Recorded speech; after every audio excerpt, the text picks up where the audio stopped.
This is Winnipeg Sports Talk Daily with Andrew Hustler Paterson and Michael Remis.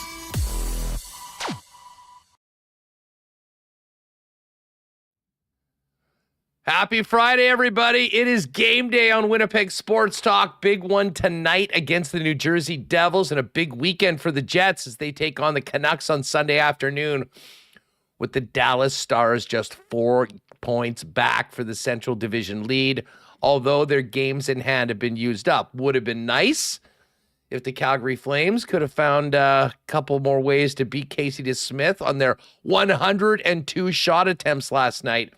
But it wasn't to be. You can't count on any help right now. You got to do it yourself, and the Jets will be looking to do exactly that to get another 2 points up in the Dallas Stars tonight with the New Jersey Devils in town and the return of former Jet Brenden Dillon. We'll actually hear from Brenden Dillon a little bit later on, and we'll talk about the Devils coming up with Ken Daneyko, former longtime NHLer. We'll get the latest on how that team is faring right now, heading into the playoffs without their star center, Jack Hughes. And with a big weekend coming up, we're not going to forget about the Canucks. I mean, the Canucks may be the most interesting team or the most fun team to talk about just because of all the crazy storylines surrounding the club. We'll have Jeff Paterson jump on a little bit later on to look ahead to Sunday and give us the latest storylines with the Canucks, who find themselves another 2 points further back after the Blues did it again last night, winning their 8th straight, being down 2-0 to the Nashville Predators on the road, coming back to win 3-2. And the Blues now a heavy favorite to make the playoffs. A big night for the Wild, who avoided being tied with the Blues when they woke up this morning. They beat the Washington Capitals last night to get back in the win column. So 2 points up in 7th are the Wild. The Blues hold down the 8th spot, and the Calgary Flames and Vancouver Canucks, who are chasing, find themselves, 4 and 5 points back, respectively, of the 5 and 6 points back, respectively, of the Blues. Now, the Canucks do have 2 games in hand. The Flames have 3 games in hand. But they'd have to win all those games just to get close to St. Louis right now. So it really does seem like it's looking like 5 Central Division teams will be part of the playoffs in the Western Conference this year. But there's still hockey left to be played. The Blues only have 8 games remaining. Teams like the Jets, the Vancouver Canucks have 10 more left, and the Calgary Flames have 11 games remaining and are going to have to win a lot of those. We'll dive into that. Brandon Rewucki is going to jump on as well. We'll kind of focus in on the Jets in the upcoming weekend and the race for first in the Western Conference and Central Division when he joins us a little bit later on. Of course, tonight is our final Winnipeg Sports Talk game of the month. I think this is going to be our biggest crowd yet because we cleaned out all the tickets pretty early for this one, added more, those all sold. So we'll look forward to seeing you all tonight in Section 316 for what should be a real fun game and hopefully a perfect 6-0 record for the WST squad in the building this year. Listen, just before we bring in Michael Remis, shout out to everybody that's with us on YouTube right now. Hit that thumbs up button. Make sure you're subscribed to the channel and make sure to stick around for the marble race at the end of the program. And a big welcome to all of the podcast listeners making WST part of their daily routine. Huge thanks to the sponsors that make this show possible every day. Coolbet Canada, Princess Auto, Rolly's Transfer, St. Vital Dental Center, Canadian Club, Manitoba Battery, Aikens Lake Wilderness Lodge, the Winnipeg Jets, F Apparel, Little Brown Jug, Fans First, Boston Pizza, Royal Sports, and of course we'll get to a why not question of the day coming up for not AutoCorp over at Waverly and McGillivray. Let's get her going. Remo, big game tonight. Looking forward to seeing you and the rest of the WST crew up in 316 for another big game for the Winnipeg Jets, that if they want to hold on to the Central Division, they're going to have to keep on putting up points in the standings. Yeah, how's it going? I'm super pumped for tonight, and going to be a great crowd there. And yeah, the Jets clinched the playoffs in the last game, but I don't think that's the ultimate goal. They want to clinch this division, and it's that time of year where you're looking around at all the other games. I know a lot of people in our chat, and you and I were following this Dallas-Calgary game, and Calgary did everything they could to try to get 2 points, try to get some goals past Casey DeSmith. They weren't able to. I think the money puck deserved to win-o-meter last night, Hustler. It was broken. People get on me for mentioning, money puck every show, but I think it is a valuable tool in talking about, probabilities in the game. But yeah, Calgary, like 90% on the deserve to win-o-meter, 88%. So it was a tough loss for them. They're fighting for the playoffs, and Dallas, it's tough in the Central, man. Dallas on a heater, St. Louis on a heater as well. The Jets, they have to keep pace and get a win. Otherwise, that gap, it's shrinking more and more because Dallas, they don't lose.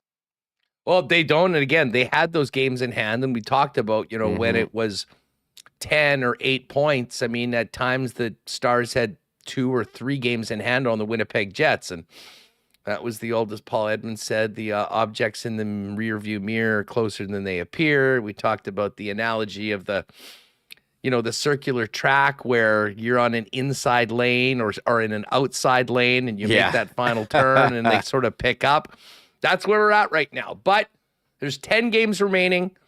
If you would have told the Jets at the beginning of this season that we're going to give you a 4-point lead on the rest of the division and you've got the opportunity to close it out, they would have taken it.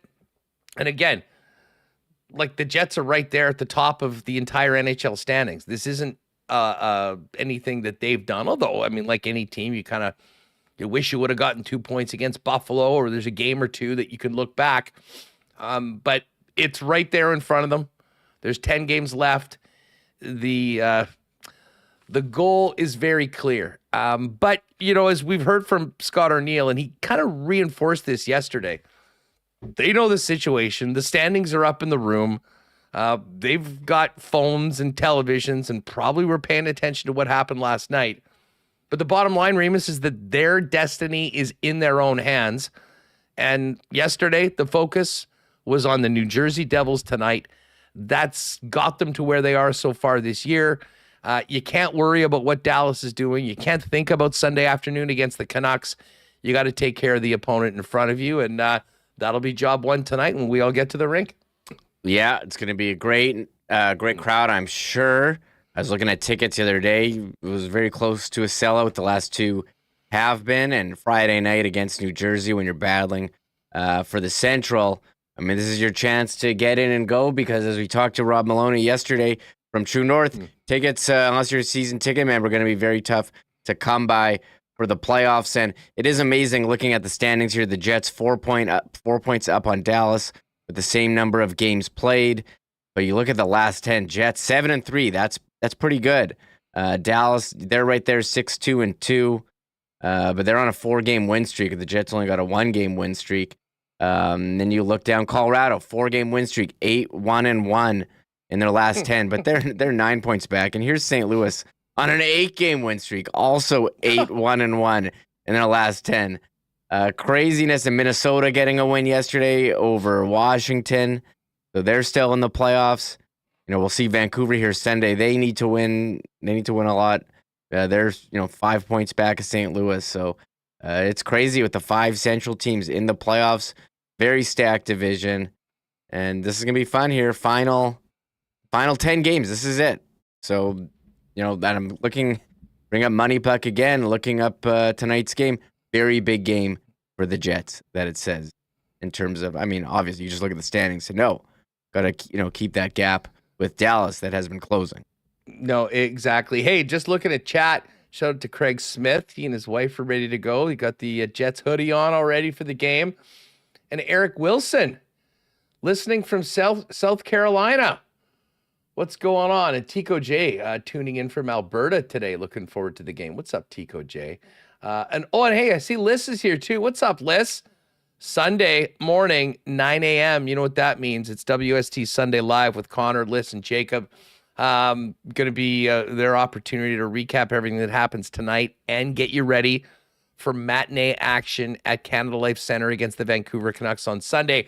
And one other shout out to Liz. I hope many of you have checked out her Chit Chat Chell series with a bunch of really talented females in the sports media space. Got a great new one up with Shayna Goldman. You can check that out. Links on Liz's Twitter feed at Liz Hood. I'm looking forward to checking that out this weekend. Just saw that was posted. So a little bit more for you guys to chew on the weekend in between these Jets games and WST shows. Reem, we mentioned it yesterday. We've got a new dad in the locker room. It's Kyle Connor. He will be bringing the baby swag into tonight's game. And I've always thought that was a very good thing to have happen. We've seen a lot of guys have big, big games coming off of the birth of any children, but particularly their first. So while Kyle and Allie, I'm sure, have had a crazy few days with the birth of Willa Joe, I believe Scott Arneal said the name of their young daughter is, I have a feeling KFC is going to be coming out firing tonight against the New Jersey Devils. Yeah, Mitch Clinton from the CJOB Jets broadcast, he noted that Kyle Connor stepped on the ice. His first wrist shot had some dad strength behind it. So really coming out right away. And yeah, I think, speaking from experience, you have a bit of weight off your shoulders. The wait is over, 9 months of, and you have a little new bundle of joy. So very exciting for him and his wife. And yeah, it would be nice to score a goal in the first game after the birth of his child. So he spoke today. Connor seems more, mature when he's giving the interviews lately. He used to have a bit shorter. Now he's putting some thought into it, giving some good answers. Got a kid. Yeah, got a haircut. Got married. It is kind of crazy. Some of these guys on the Jets have been on the team for so long, and they're all growing up. They're getting married, having kids. We're all getting a little older. And I'll never forget when he came into the studio with him and Jack Roslovic when they were with the Moose. And I couldn't believe how young that they seemed at the time. Like, these guys are like the top players on the Moose, soon to be NHL players. And here he is now. He's a dad, Kyle Connor. So congratulations to him and his wife, Allie. You know what? You can get that clip ready. We'll play that in just a second. I see Greg and Royal is in Royal Sports in chat. They do have and like we said, people are getting ready for the playoffs right now. All the whites are out right now, massive whiteout section, and it has been very, very busy so far. So maybe in between games on Saturday, pop by Royal Sports and get a head start on your playoff gear before it's all gone closer to the game. I see Ty Petka, always here from Vancouver. What's up, Ty? Emilio Patella, listening from Dallas. Don't worry, I'm a Jets fan.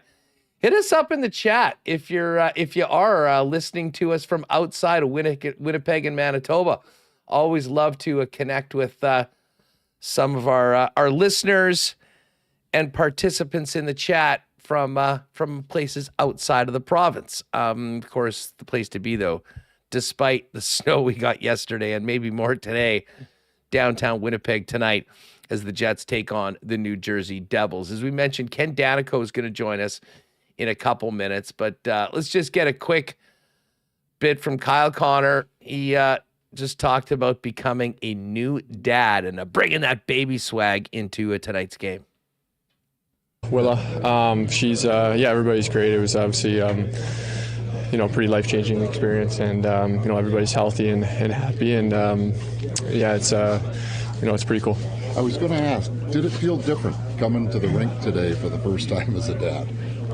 I mean, just different in the fact of obviously what happened over the last 24, 48 hours, and I'm sure it's it's a constant learning process, and there's going to be times where it does, and obviously it's a big part of our lives. Me and Allie's lives is changing for the better, and we couldn't be more excited about it. All right. Well, again, congratulations to Kyle and Allie on the birth of their new daughter. And I think it goes without saying that I will be hammering a Kyle Connor anytime goal prop at plus 122 at Coolbet for tonight's game, Reem. No, I think it's like auto. After you have a child, you have to come out and put it. You're due for a big game with baby swag. I remember I had Matt Chapman of the San Francisco Giants on my fantasy team. I think he hit 3 homers the weekend after his kid was born. It's just the law. That's just what happens. It is science. 100%. It's like after the Jets clinch a playoff spot, you say, "Oh, a storm is coming, a whiteout." What do we have yesterday? When you look outside, a whiteout. It's just, as you said, science. Exactly. It's the way this stuff works. We'll get back to a little bit more Jet stuff in a minute. A couple other things from last night we should get to. As we mentioned, no help from the Calgary Flames. Listen, a great attempt, a great performance by Calgary, no result. So Dallas wins again, and they're 4 points back. But we also we mentioned that Wild, the game with the Wild and the Capitals. Really cool scene at the end of the game last night. You've seen this for a few other players. I know Jerome McGinley, Gretzky, this happened quite often. But Ovi grabbing the entire team, some guys who had actually gone to the room to come out, and every one of them stopping to greet Marc-Andre Fleury, shake his hand at the end of the game, and wish him well on his retirement. Highly unlikely those teams will meet in the Stanley Cup final. I guess it is possible. But, man, I saw that picture, Reem, and I thought about, and we're going to get to Sidney Crosby in a minute as well. I mean, Crosby and Ovechkin coming in at the same time, 2 of the greatest players that have ever lived now through 20 seasons. Ovi's just about to break Gretzky's goal-scoring record. And Crosby broke a record for consecutive point-per-game seasons that was held by Wayne Gretzky at 20 yesterday. But through all of that, Marc-Andre Fleury was a teammate for Crosby through the glory days in Pittsburgh. And it'd be funny, I don't have the numbers of how many times he's played against Alex Ovechkin, but I would bet that in Ovi's incredible career, the goalie he's faced the most and probably scored as much on as anyone would be Marc-Andre Fleury. And the show of respect from Ovi and the Caps for Fleury last night, I think just speaks to what a special individual he is amongst NHL players in the last number of decades. Yeah, this Crosby point-per-game record, I think going a bit under the radar, 20 point-per-game seasons, passing Wayne Gretzky for the most in NHL history. Incredible just to play 20 seasons, let alone a 20 point per game. So, I mean, 2 records here that are not going to be broken, maybe ever, with Ovechkin, the goal scoring record, now Crosby with this point per game. And, think back, I mean, how long Crosby's been in the league, Ovechkin as well. It's pretty crazy that, you get to see these all-time legends here. Like we saw Ovechkin on Tuesday, and a very classy ending there, saying goodbye to Marc-Andre Fleury, who's had a great career as well. So they've, again, great for the league, but passing the torch on to some of the younger stars, but not quite yet. As Crosby, we saw him in the Four Nations. You look at the scoring, as he's, I think, 11th in the league in points. So, pretty awesome accomplishments from Crosby and Ovechkin this season. I see Mary Jane saying happy birthday to Jomo today. Morrissey's birthday? Oh, whoa. Oh, my God. I may need to tweak the WST parlay for today. I didn't know. March 28th. Yeah. Happy birthday to Josh Morrissey. Wow. Well, I'm feeling even better about the game tonight. Birthdays. Knowing that, and Kyle Connor is the new dad coming into tonight.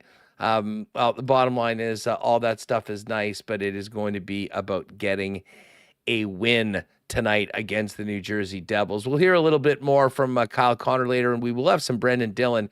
But before Ken Daneyko joins us, let's quickly get the latest from head coach Scott Arniel. Arniel was asked if the Devils are going to be even more keen for revenge after losing to the Jets earlier this month at home. Well, they're going to obviously use it to, whether they use it in video and some of the things we did against them or to motivate, whatever it might be. I mean, how they approach it. I think that, there also has been a lot of hockey been played since then, and I think that you have to approach each game, getting out and playing your style and what it is going to take to, them try to, hopefully, they may think that, there's something there they can do against us, and we'll throw that back at them as well. Right, so that's Arnie on tonight's opponents. But a lot of the talk around around the Jet room is, of course, on what's happening in the Central Division. The Blues winning 8 in a row, the Avs on a roll, Wild getting back in the win column last night, and the Dallas Stars seemingly winning all of their games in hand and getting a lot closer to the Winnipeg Jets. Scott Arniel was asked if he's ever seen a division as stacked and as hot as the Central is right now. Obviously I lived in the Metro for a while there where it was the same thing, the Ranger, Islanders, Washington, Pittsburgh, it was same kind of thing. It was like you had to get through the battle of your own division to get anywhere, and when I came here 3 years ago, I learned it very quickly. It's an awful lot alike here, and the last few years, just you watch these teams, in our division when they go play out east or they go, they have tough games against tough opposition that aren't in their division, and they come out on top, and it's an extremely tough, tough division to be in, and it's why it's our number 2 goal at the start of the year. One was obviously, like I mentioned, eliminate 8 teams. The next one's winning the Central. It's because it's an extremely tough division. All right, there's Scott Arniel on the current landscape of the Central Division. Now, we spent a lot of time this week talking about Cole Perfetti. He'll be back out with Nino Niederreiter and Vlad Nemetsnikov tonight. Scott was asked about just Cole Perfetti's game and how it's changed leading to the success that he's had recently. The area for me is he used to do a lot of cutbacks. He used to do, and he used to get hammered into the walls. Maybe something that he had, like you see young players coming to junior and college, they think they probably get away with it a little bit more.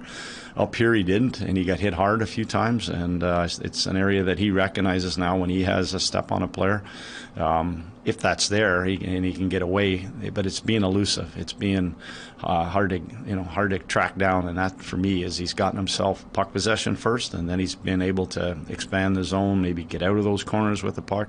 The other night against Washington, twice drove it inside to the crease, to the blue area, or to the net front area.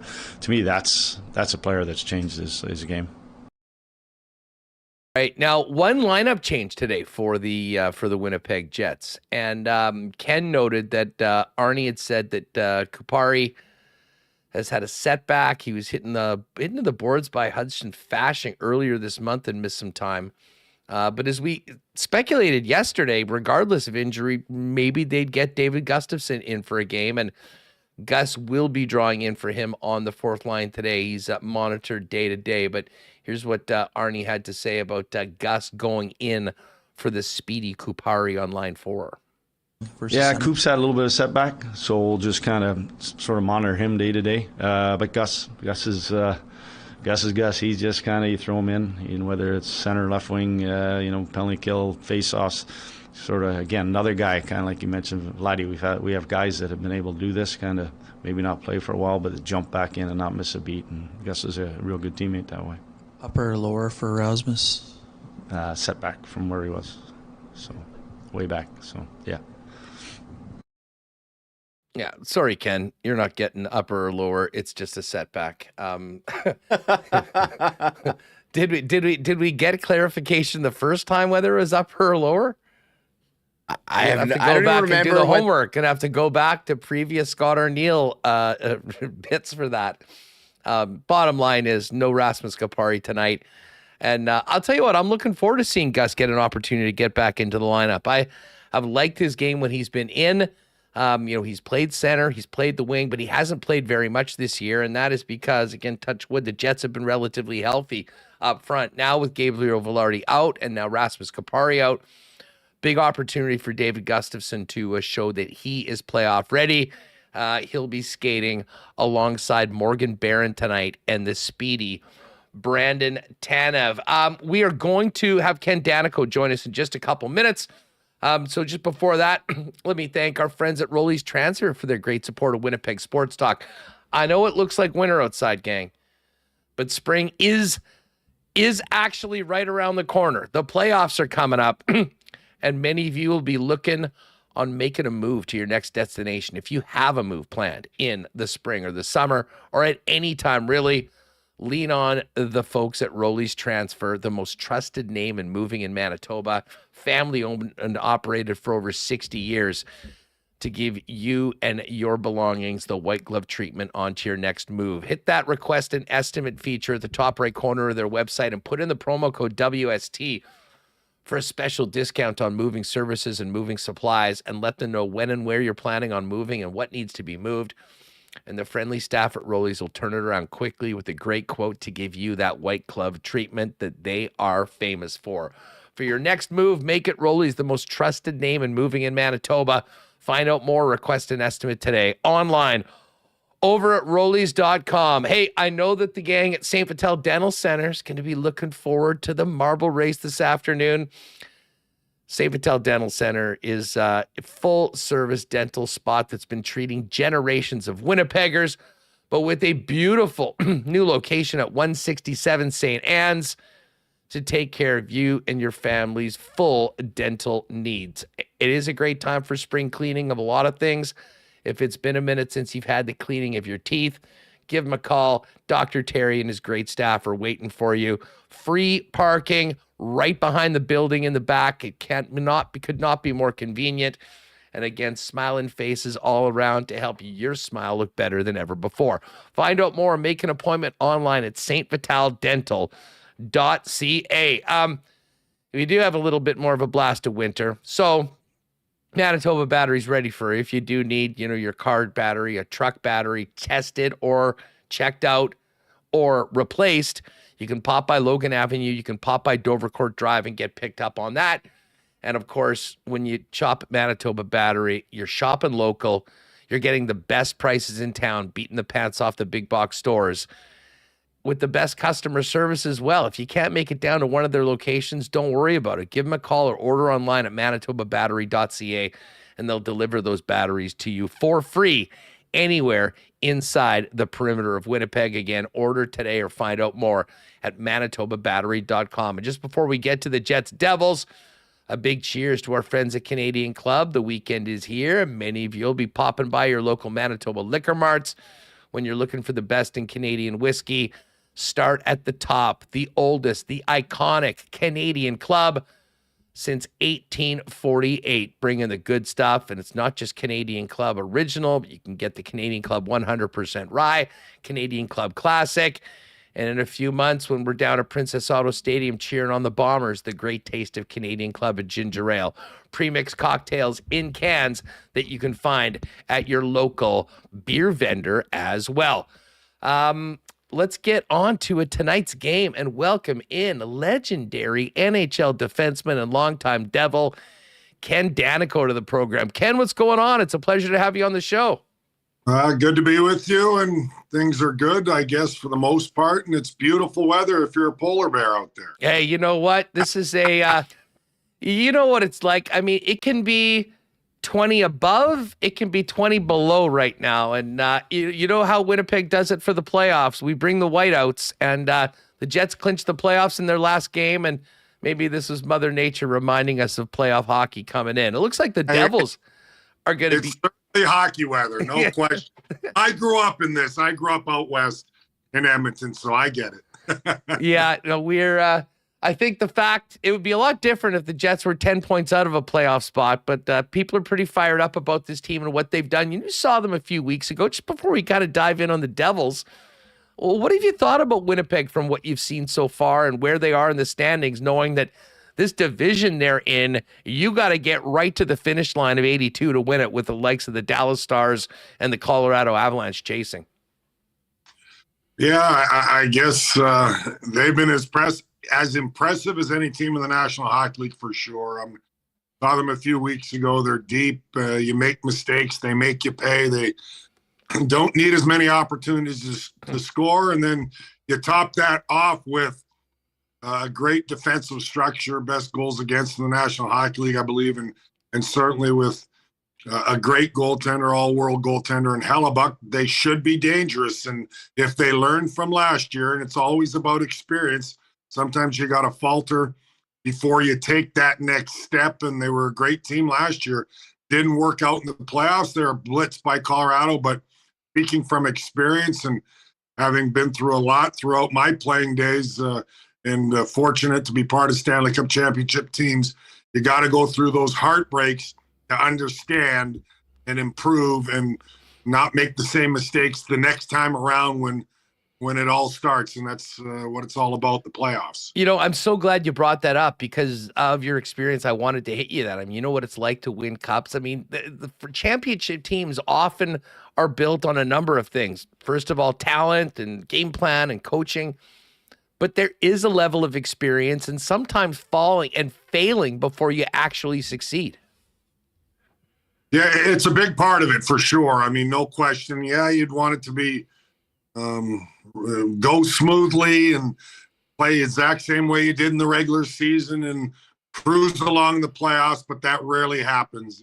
You get hit in the mouth and punch in the mouth, as they say, and you learn from it, and you have to. And I look back, I mean, we went a long way, but I look back at our first Stanley Cup championship in '95, and the year before in '94, we did get to the Eastern Conference Finals. We did lose Game 7 in double overtime to the eventual Stanley Cup winners and our arch rival, the New York Rangers. But what we learned that year was in Game 6 against the Rangers, we're up 3-2. We were up 2-0 in Game 6. Should have been 5-0 at the time. Richter was outstanding in goal. And we learned. We froze, and the Rangers got a goal late in the second. And in the third period, we sat back and they blitzed us and ended up winning Game 6. Game 7 was one of the greatest games ever played. The series was one of the greatest series ever played in my estimation. So it was nice to be part of that as far as playoff hockey. It had a little bit of everything, all the star power and Hall of Famers and physicality and nastiness that you want in rivals in playoffs. But we remembered it. And going into '95, we remembered Game 6 and how we just froze completely and stopped playing and let the Rangers take it to us. So starting the next year where people kind of forgot about us. We didn't have a great '95. It was a shortened season, but we were just waiting to turn the switch on for the playoffs because we had the same group and experience, and we knew we have another step to take. And we cruised in the playoffs, 16-4, and ended up winning a Stanley Cup. But we learned from that moment. We learned from Game 6, late in the second, where you just can't take anything for granted. You can't take your foot off the gas pedal. You got to show composure. And we did that pretty well throughout the Stanley Cup run and winning the Stanley Cup and taking only 20 games in '95. So that was our learning curve. And I think the Jets have as good a chance as any team in the National Hockey League to hoist the Stanley Cup when it's all said and done. But you got to get breaks, you got to get a little luck, and you've got to learn from your past experiences what you did well and what you didn't, and improve in those areas. Well, I mean, listen, to their credit, they certainly have handled it well through 72 games, but it is far from over in this division right now, and they're going to be looking for points moving forward. Fill us in on where the Devils are at right now. I mean, this was a team that was really disappointing last year.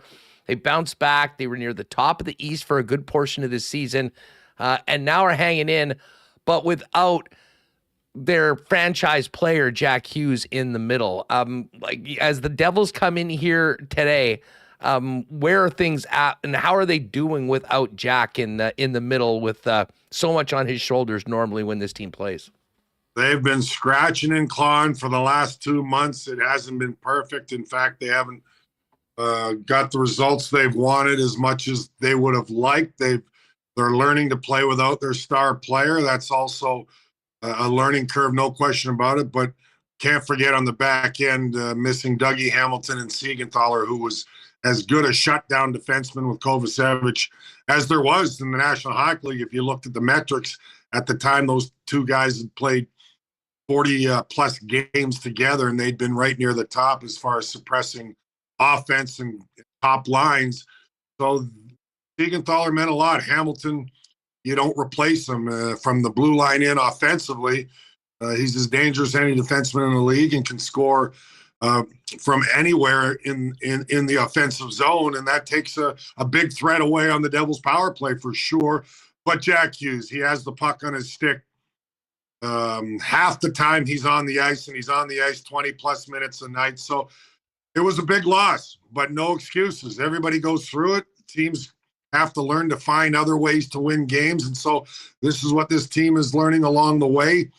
For me, when those guys all went down and the great first half of the season that they had, it was about being a playoff team. You still need that experience. Am I being realistic in saying, were they a contender the first 40? Probably. Are they right now? Probably not. But you never know come playoff time. You always believe. Get in. Anything can happen. A hot goaltender. Guys play above their head. And certainly they've had other guys have to step up and find ways to score goals. That's been a lot more difficult without those guys in the lineup, in particular Jack Hughes. They found a little more balanced scoring. Some other guys are starting to put the puck in the net, and Dawson Mercer, they need him to stay consistent. Timo Meier has been terrific. He's a guy that the bigger the game, he performs. He's been the leading goal scorer, I believe, in the National Hockey League the last 2 years in March. So if we could change every month to March, Timo Meier would be an 80 goal scorer because he loves March. And they're going to have guys like him lead the way. Nico Hischier, they still got great players. Nico Hischier, one of the best two-way players. He's been terrific for them. And the most underrated guy for the Devils, and one of the most underrated guys in the league. And I compare him a lot to Kyle Connor from the standpoint these guys don't get talked enough about for some reason. They just fly under the radar. But they're players that are dynamic and just great offensive producers, guys that can skate, score, quick releases, do all the things that you want to see in an offensive player. And Jesper Bratt's been that and then some for the Devils. I think he's top 5 in assists in the National Hockey League, top 10 in scoring. He's a special player. He's tough to stop. He's dynamic. He skates as good as anybody. His quickness, his maneuverability, edge work, makes it a load for defensemen to contain. And those are the guys the Devils are going to rely on to try to finish here strong and make sure they secure a playoff spot and just get in and get that experience again until maybe when the time that they are considered a contender, adding a piece here or there, and if they can stay healthy. But you got to learn to go through these times when your top players get injured, and that's what the Devils are going through right now. It hasn't been easy, but they're still chugging away. And they believe in each other. They believe that they can continue to get better, be a playoff team, and do something in the playoffs. But they know the test they have tonight. Winnipeg doesn't lose much at home. They thumped the Devils back a few weeks back in New Jersey. So would they like a little better performance tonight? I certainly would think so. Ken Daneyko with us getting ready for Jets Devils tonight downtown at Canada Life Center. I'm glad you brought up Brad. I wanted to specifically ask you about him because – I think people that pay attention know that he's been a very prolific scorer and a consistent performer over the last few years. He had 32 a couple years ago. But it seems like this year, and especially lately, without Jack Hughes in the lineup, he's maybe taken his game to even another level right now. He's got 84 points, which is a career high. He's still got, 9 games left in this season. Has he graduated to maybe another level of star in the league this year, or are people just kind of paying a little bit more attention to him? I think it's a combination of both, to be honest with you. Jesper Bratt, if you know him as a person, a player, he's all business. He's never satisfied. And that's what you want to see from your top players, from your star players. And has he taken another step this year? No question about it, and especially in particular that you mentioned when Jack Hughes went down. He knows a lot of the onus, a lot of the offensive onus is on him now. He's got to lead the charge. He's got to be the facilitator, the guy that gets everybody else going. But when he's on the ice, he's got to be a threat almost every time, and he certainly has been since Hughes went down. But he doesn't take anything for granted. I mean, you ask him, and he was asked recently, a handful of games ago, how do you think you're playing? You're lighting it up lately. You're really carrying the Devils offensively. He says, I can be better. I can be better. And I love to hear that from your top guys. I mean, like I said, he's all business. He's always working on his craft. That's what elite players do. You watch him in practice. He does not take anything lightly as far as working after practice on his turns and his edge work and his attributes, trying to even get quicker and better and do things, creativity that he's working on daily, every day in practice. And it's impressive to watch because he doesn't smile much. He doesn't say a whole lot. All he says is, I'm going to get better. I'm going to get better. And you love that from a top player. Ken, one guy I'm sure that you're a fan of that was a big fan favorite here in Winnipeg that I know is going to get a warm welcome back is Brenden Dillon. What sort of an impact has the big guy made on the Devils blue line this year? Well, going into the offseason, I know Tom Fitzgerald wanted to get tougher, wanted to get more physical and bring some more moxie at the back end, and guys that just play hard around the net and play hard in their own zone. They were far too soft the previous season, so he added the likes of Dillon and Pesce and Kovacevic, who's flown under the radar as well and played terrific all season for the Devils, a former Winnipeg Jet draft pick. But Brenden Dillon has brought everything as advertised. Can't say enough about his leadership.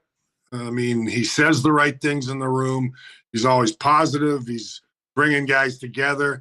Has he brought physicality? Absolutely. He answers the bell, stands up for teammates, plays really hard in his own zone.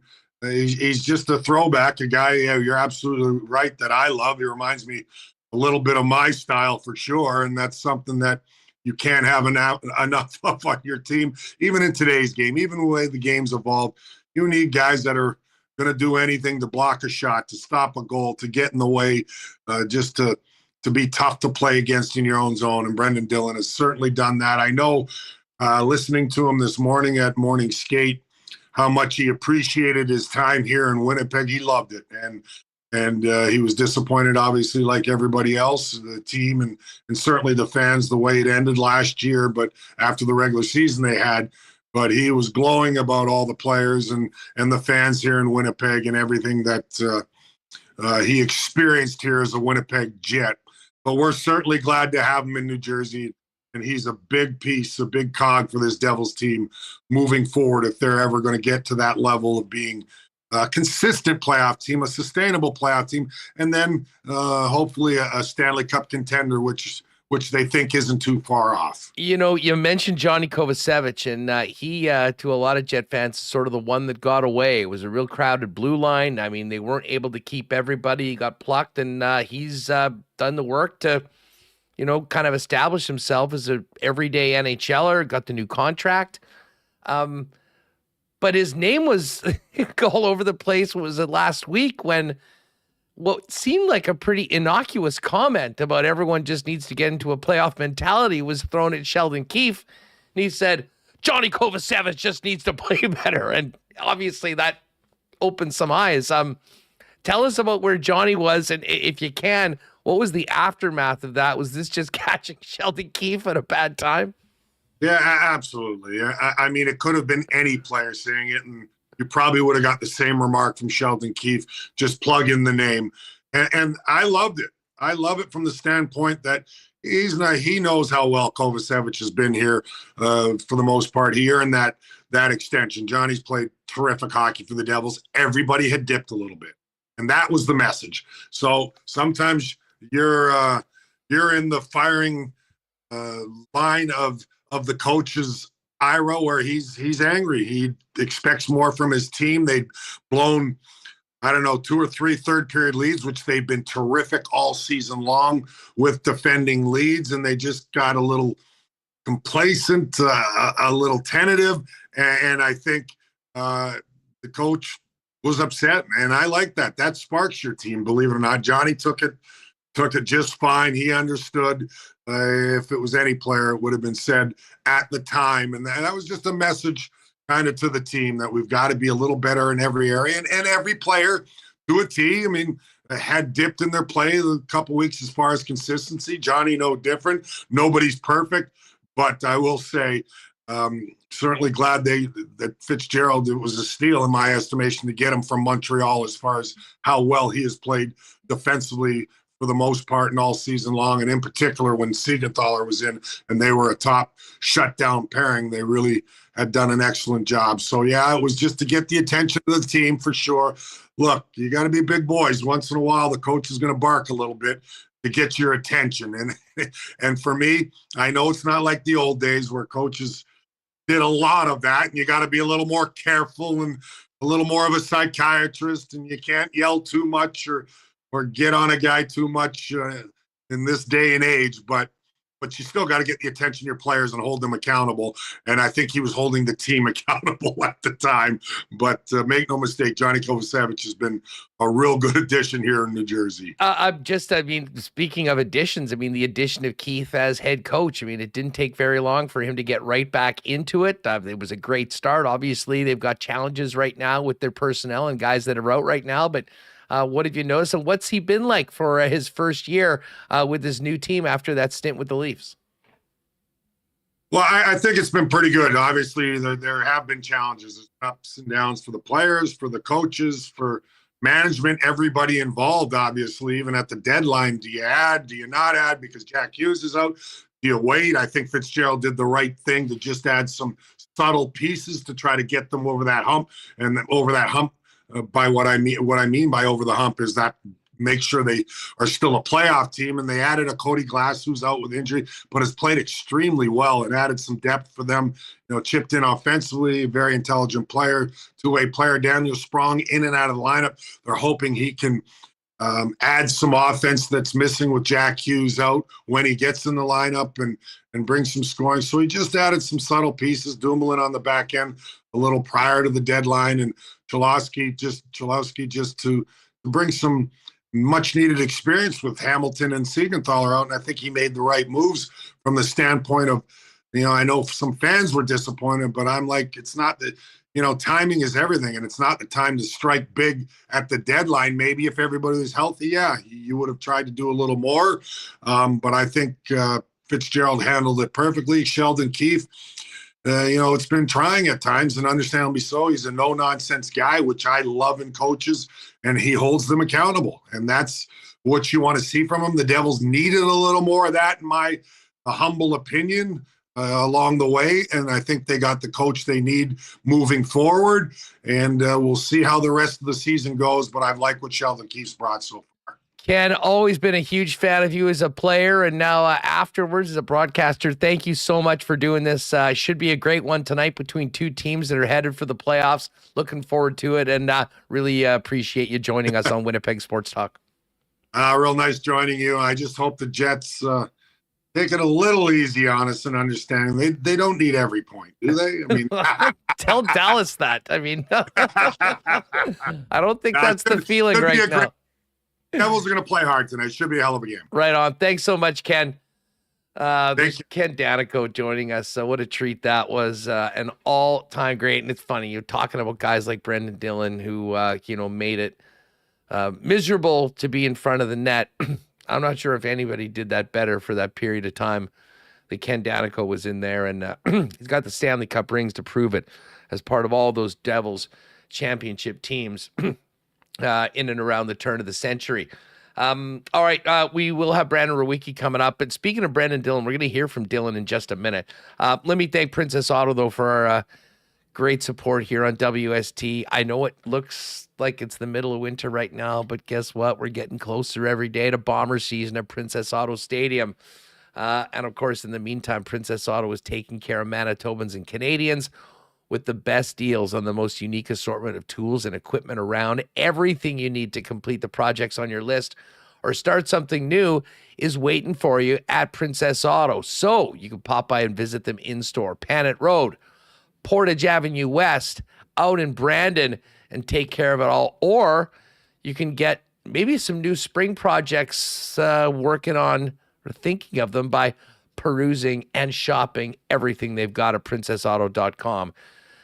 which is available to you 24/7, 365. Huge thanks to Princess Auto for their continued support of Winnipeg Sports Talk. And speaking of great Winnipeg companies, Wallace & Wallace is ready for spring and summer. They're the fencing and overhead door experts in town, gang. If your fence, if you need the security and protection of a new fence or of this winter has done a number on your current one, give them a call.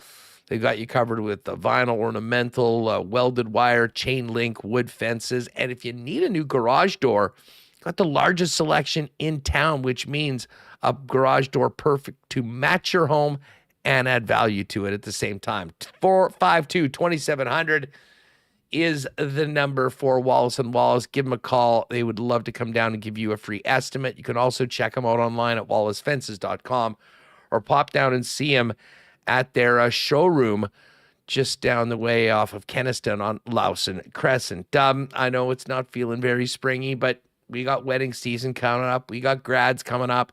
And if you need to up your menswear game heading into the new season, get down now to F Apparel at 190 Smith Street. Of course, F Apparel has custom suits starting at $400, chinos, golf pants, custom shirts, both tucked and untucked styles, and an incredible selection of menswear accessories. And listen, two big promos right now as we look ahead to spring. If you've got a graduate in the family or are graduating this year, take advantage of the F graduation deal where you get a free custom shirt and tie with the purchase of any suit. And if you are in a wedding party or getting married this year, make sure to talk to F, the #1 spot for wedding gear in town, for a special discount for the wedding party when the fellas get their suits for the big day at F Apparel. Pop by and see them, 190 Smith Street downtown. Check out their deals and make an appointment to come in for a fitting online at F. That's EPHapparel.com. And hey, it won't be long before we're back on the water. Talked a little fishing with Paul Edmonds yesterday. I'll tell you what, I can't wait to get to Aikens Lake again this year. And maybe you're thinking about changing your summer plans a little bit this year. Maybe staying north of the border. Well, Aikens Lake is a world-class fly-in fishing lodge where you can be on the water in less than 2 hours from the city of Winnipeg. And as incredible and world-class as the fishing is, the hospitality from the Turen family and the Aikens team might be even better. Find out everything about Aikens Lake as well as availability for the 2025 fishing season today at aikenslake.com, and give them a follow at Aikens Lake on all the socials for more on what the Aikens experience is all about. Well, listen, just finishing up talking about the Devils, let's hear from former Jet and current Devil Brenden Dillon on coming back to Winnipeg and the key for the visitors to get out of Canada Life Center with a win. Just get out of the first five, at least 0-0, and I think you have at least a chance. I've been fortunate here, San Jose, two buildings that, like the fans are fantastic. They're cheering on their team. The passion, you can feel it. I don't know if it's the building or the way it's built or what they did, but it's something special to be able to play here in Winnipeg. Now being on the opposing side, I was telling the guys weather the storm early. No pun intended, and just make sure that again, you just got to expect them to come fast, come hard. They're a fantastic team, and just got to be ready for it. All right, so there's Brenden Dillon on the return, and listen, they have played each other already. It was earlier this month, but it's always special coming back to where you played for a number of years, and going up against a lot of friends on the other side. Here's Dillon on the emotions of playing against his former team. Yeah, it's. I've told the guys, when we played Carolina this year, I told Pache it's a tough game to play, especially when, for myself, I've got great relationships with a lot of guys on that team, and whether that's going into a battle in the corner or net front, or just laughing during warm-ups. I had an amazing 3 years here. I had a lot of fun. We had some great teams. frustrating with how some of the playoffs ended for us. But overall, it's a tough game to play. Mentally, there's a lot of stuff. Thankfully, we've already played them once, and they spanked us around pretty good. So now hopefully we can return the favor. It's, again, going to be a tough game, but overall a good test for our group. Did you get a chance to catch up with guys yesterday? What's that, Did you get a chance to catch up with? I did, yeah. I saw a bunch of the guys yesterday, so it was good to see them. He's going to be seeing a lot of them tonight on the ice in front of the fans that cheered him for his years as a Winnipeg Jet. And here's just a little bit more on going up against Winnipeg tonight. They're a reason they've been 100-point team, already clinched playoffs. That's not by chance. I'm very fortunate to have great relationships with basically 95% of this team, the coaching staff, all that. So I'm not surprised to see where they're at. They're very disciplined. They got great leadership. They got skill, grit. Their goaltenders, again, arguably the best goalie in the world. So they got everything that it takes to win. And I think for our group, we've just got to be prepared for it. I think we've been kind of playing playoff hockey here for the last 10, 15 games already, and still are in the thick of a fight here for the last 9. And talking with some of those guys last night, they are too for first place. So everyone's got something to play for at this time of the year. And I think again it's going to be a great atmosphere, great building, and we should be ready for it. All right, now this final clip's an interesting one, and we've heard from Scott Arniel in the past speak about the contributions of Brenden Dillon on the ice, but also in the locker room. And we remember Bones came in, they were really looking at changing the culture of the team. And I mean, Arniel gave him a lot of credit for the improved culture of the Jets, along with Nate Schmidt when those two were acquired. And Dillon was just asked about the praise from Arniel and his role in turning the culture around here with the Jets. I appreciate that, and I think it was something when I came here, I didn't know a lot of the guys, didn't know a lot about the city, the fan base, any of that, other than, again, playing here on the road, which, teams are in and out, and usually, hotel, dinner, and you're gone. And to get to know, and still, I've got neighbors that are the most passionate hockey fans you'll ever hear from, the guys on the team, people from Winnipeg in general, Scott Arniel, Adam Lowry. I mean, I could go down there, I feel like the entire roster of guys I played with. And coming here, I think it was just something to try and be myself. I think credit to other guys that came in, the Paul Stastnys, the Nate Schmidts. They always had a good group when you get to know the people in here. Everybody cares. I know from Mark Scheifele that's been here for 15 years, right on down to the Cole Perfettis that have been here and Sandbergs that have been here for a few years. Just great guys, great hockey players, and people that really care. Which I think when you're building a team and you want to have a core group of guys, again, Kyle Connors, the Connor Hellebucks, Nicky Ehlers, you can really go throughout the entire roster and look at why they're special. I mean, we were talking last night. I think we were 3rd in the league last year, and again, it sucks with how things ended, but a lot of great memories on the ice and off the ice. All right, there's Brenden Dillon, always such a well-spoken guy and a very popular member of the Jets amongst the players and the fans while he was here. Looking forward to giving him a nice welcome back to Canada Life Center tonight. All right, Rewucki's just about ready to roll. Let me hit you with the why not question of the day for Not Autocorp over at Waverly and McGillivray. Remis has the poll up in the chat right now. How confident are you that the Jets will finish first in the Central? The options are lock it in, no doubt, feeling good about it, it's possible but tough, and no chance at all. Lock it in, no doubt, is 15%. There is still definitely work to be done for the Jets, but the majority of you, 54%, feeling good about it, with Dallas 4 back and now on even games played with 10 remaining for both squads. 28%, it's possible but tough. And 3%, no chance at all. It's all part of fan feedback for Fans First. Fans First, your number one spot for buying and selling Winnipeg tickets on the resale market with no added fees. What you see is what you pay. when you get tickets on Fans First, and a great resource for selling tickets for ticket holders. If you've got a couple extras that you've got to get rid of, check out the site today over at fansfirst.ca. Again, feeling good about it is more than half of you feeling that, and 16% are already there. Lock it in, no doubt. I'll go myself with the feeling good about it, but still a lot of work left to be done. Keep on giving your thoughts in the chat and keep it coming. Fan feedback brought to you by Fans First, by fans, for fans, no fees. Let's bring Brenden Rewucki, the host of Skates and Plates, in right now, and we'll hit you with the why not question of the day.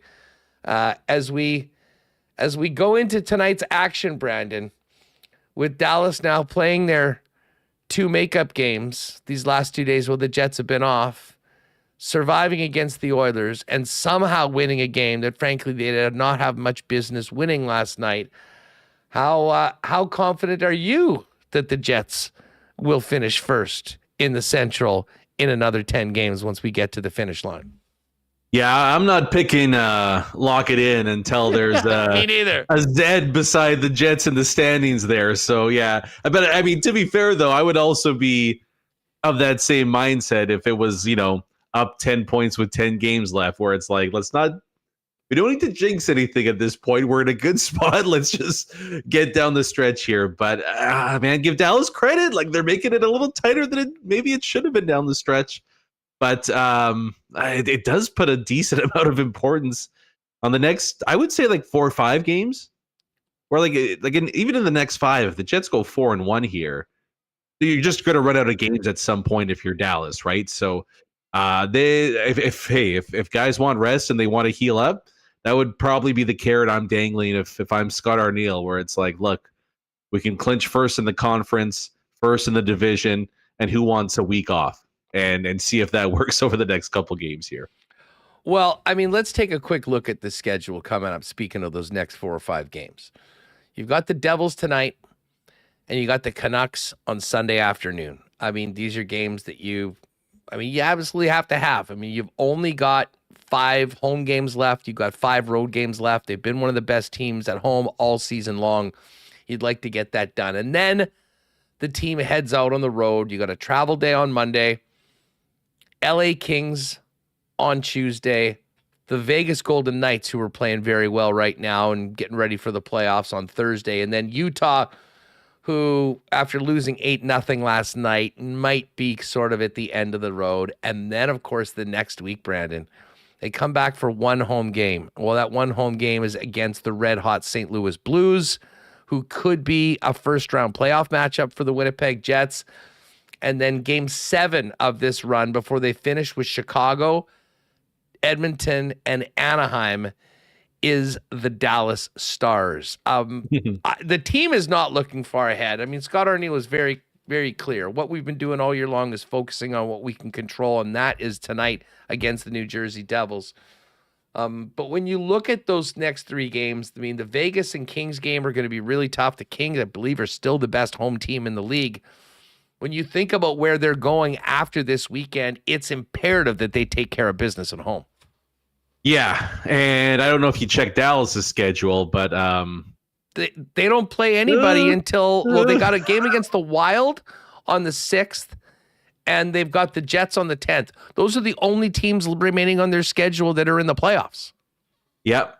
Starting off with a back-to-back against Seattle, which is back-to-back against the Seattle 0-pointers. So, like, it might not be the worst thing in the world, though. Like, I mean, obviously you don't want Dallas to make this too interesting down this stretch. But, like, this completely eliminates any complacency from the team, right? Because they need to be on it. Because, I mean, yes, Dallas has won 4 in a row. Winning 8 in a row is difficult. They are overwhelming favorites in their next 4 games, right? And so you need to be at your peak, because the tiniest little slip up here can allow the Stars to look ahead to that matchup against the Jets and be like, hey, we win that, we're in terms of the number 1 seed. So I almost kind of like that in a sense. And especially, like, there's just, it's what Winnipeg is. It's what Winnipeggers do. Like, there's always a level of fatalism here in the city. I almost wonder if it would have been the worst thing for the Jets to have this locked up and dusted with 10 games to go, and you're playing out the string, and then can you turn the intensity on once you get back at it when you're likely facing an underdog? So I'm going to look at this half full at least. I reserve the right to change my opinion if Dallas catches Winnipeg. But you know what? Sometimes, like, to kind of keep that sharp edge, we talk all the time about, what the New York Giants would do, needing to win down the stretch, and how that helped them come playoff time. Pretty rare for a team on pace for 110 plus points to have that, but the Jets have that here, which is nice. Well, and I didn't realize that this was 2 games back-to-back in Seattle. I mean, they're basically in Seattle now until Tuesday or until Monday night. And listen, I mean, we've seen it happen before in the playoffs, but going on the road, beating a team twice. Seattle looked really good last night against Edmonton, putting up 6. So maybe the Jets will get a little help, but I don't know whether we're going to be counting on help from Nashville or Pittsburgh, or if they're finally, we looked at, okay, the Jets have Chicago and Anaheim in 2 of their last 3 games. Well, they've got Utah, Detroit, Nashville again after that 3-game where they go to Minnesota. They're at home to Vancouver, and they're at home to Winnipeg. And I'll tell you what it does do, and Scott Arniel spoke about this earlier today. I mean, it just shines a light on we've talked a lot about how good the teams at the top of the division are, but now you look at the playoffs in the West, and it's 5 Central Division teams, and the St. Louis Blues right now are playing well as anybody that's, not everyone's qualified yet, only the Jets really, but you know what I'm saying? I mean, like, it's not just the Jets and Dallas that are great and everyone else is worthy. There's a lot of firepower in this division. And again, there could be 2 first-round matchups where a really good team is bounced in the first round in the Central. There's not too many weaknesses out there in the West this year. It's a pretty tough grind. And I mean, really, you could make the case the Blues just ran into some really awful luck early in the season. Like, they had a ton of injuries, and I know they made the coaching change there, but Bannister was kind of hard done by. Like, he just didn't have a whole lot of horses at his disposal earlier in the season, and now they're picking up steam. And I'll tell you what, we've talked for a while. Who would you rather face in the WC2 hole? And it's been St. Louis, Vancouver, this, that. We didn't mention Minnesota, but no. Give me Minnesota over St. Louis right now. Like, I don't know if any team's going to be overly thankful facing the hottest team in the NHL in round 1 as a reward for winning potentially the President's Trophy. But again, I go back to this, like, all due respect to St. Louis and what they're doing, you can't beat the Blues. You're not going to beat the Colorados, the Dallases, the Vegases, etc. So tough 100%. Matchup, sure, but good teams make the playoffs. Find a way to get it done. Yeah, I'm with you. I mean, you can say all you want about St. Louis. I'm still taking them over Colorado in the first round. And knowing that that would force Colorado to play Dallas in the first round. And I think we know how difficult it is to win 4 rounds. I mean, a round like that, which you would think would be 6, 7 games, very, very hard fought. That can be hard to turn it around right after a series like that. But there's no guarantees on the bottom line is there's no guarantees on anything in this of any of the teams that qualify. This won't happen. This is a very unlikely scenario. But you know what would be a perfect one? Jets win the division. The Blues pass Minnesota. And Edmonton somehow goes on a heater and passes Vegas. And you'd have Edmonton playing St. Louis with Holloway and Broberg going against the Oilers in the first round. And the Jets would get the Wild. And sign me up for that. Great rivalry. Yeah. The ability for fans to drive to and from the games, I think, would really add a lot to it. And again, the ultimate goal for Winnipeg, home ice and forcing Dallas and Colorado to play in the first round. Yeah. And that's really, I mean, that's what it's always been for me. It's not even, tough wild card matchup, this, that, or home ice advantage. I mean, statistically, home ice means very little in the playoffs now. And it's been that way for a decade, probably. So it's just more so, it's not who you face, it's that you guarantee a Dallas-Colorado elimination, which is massive, right? So that's still got to be the mindset here. That's still got to be the focus. Though, I mean, the matchup against Washington Tuesday was like, anybody that was worried about this team, that was one hell of a step in the right direction there, where they came to play in a big way. So, I mean, they've got a couple tricky opponents here, but like you said, ones that they should take advantage of. And I think as they outlined in a big way on Tuesday, the Jets can turn this on here, and they're still playing at a pretty good spot right now. And then you just kind of hope maybe Seattle gets lucky in one of those games and pulls off a center and gives you a little bit more breathing room. But again, that's why you go on a 12-1 run back in October, because those points matter once you get into this situation here. And it's almost like a basketball game here where the Jets, they've got the clock, they've got the schedule on their side here. I haven't checked. I imagine they have the tiebreaker in ROWs as well, or in regulation wins. No, they both have 38 regulation wins in 72 games. I mean, there's no advantage in games played. And the Jets have 48 regulation and overtime wins, and Dallas has 45. So the Jets do have the tiebreaker if Dallas were to win. The only thing is that if they won a couple more games and the Jets lost, to make up that gap, you would think that the regulation wins would then be it's regulation and then regulation overtime. Yeah. Okay, so I think by definition they would put a couple more in that, and if they were to be tied, they would have those wins in the bag. I guess they could win a bunch of overtimes or shootouts, and they've actually done a pretty good job. Like even when they played like Anaheim recently, your Flyers, they weren't particularly good, but they got it to OT. No. And much like the Jets, if they're going to get one, they're probably going to get two. And that is just the way that it goes. Hey, just for a minute, I've just pulled up the standings. And again, we don't have even games played, so this is a very inexact science. But it was not lost upon me how much more competitive and how many more points the 8th seed in the West is going to have than the 8th seed in the East. Imagine an NHL where it was back old school 1-16 playoff rounds. I would love for them to try this for a year just to be see the best how it is. So I will start off with the 8-9 series. Speaking of travel, this is part of the reason why they don't do it. Yeah. Los Angeles and the Panthers. The 7-10 series is a series we're probably going to get. Toronto and the Tampa Bay Lightning. The next series would be 6-11 Carolina Hurricanes and the Oilers.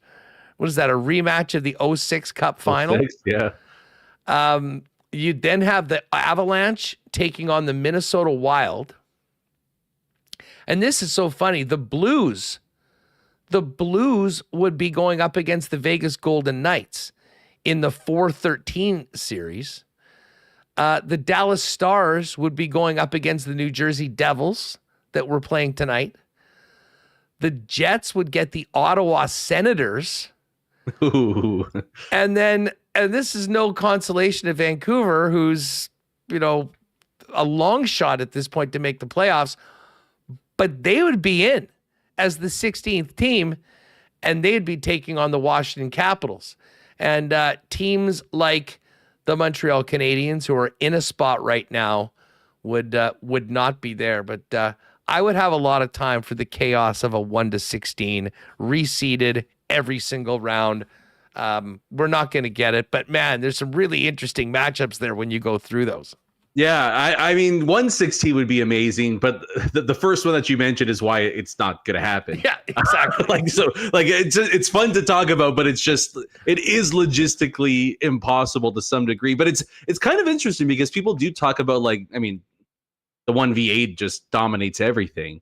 But there were some good matchups, even 1-16 there, but not a ton of great ones. And it reminds me a lot of the NBA playoffs, where it tends to ramp up the further you get into the postseason. And for the most part, it culminates with like one of the top 2 seeds in each conference playing for the championship.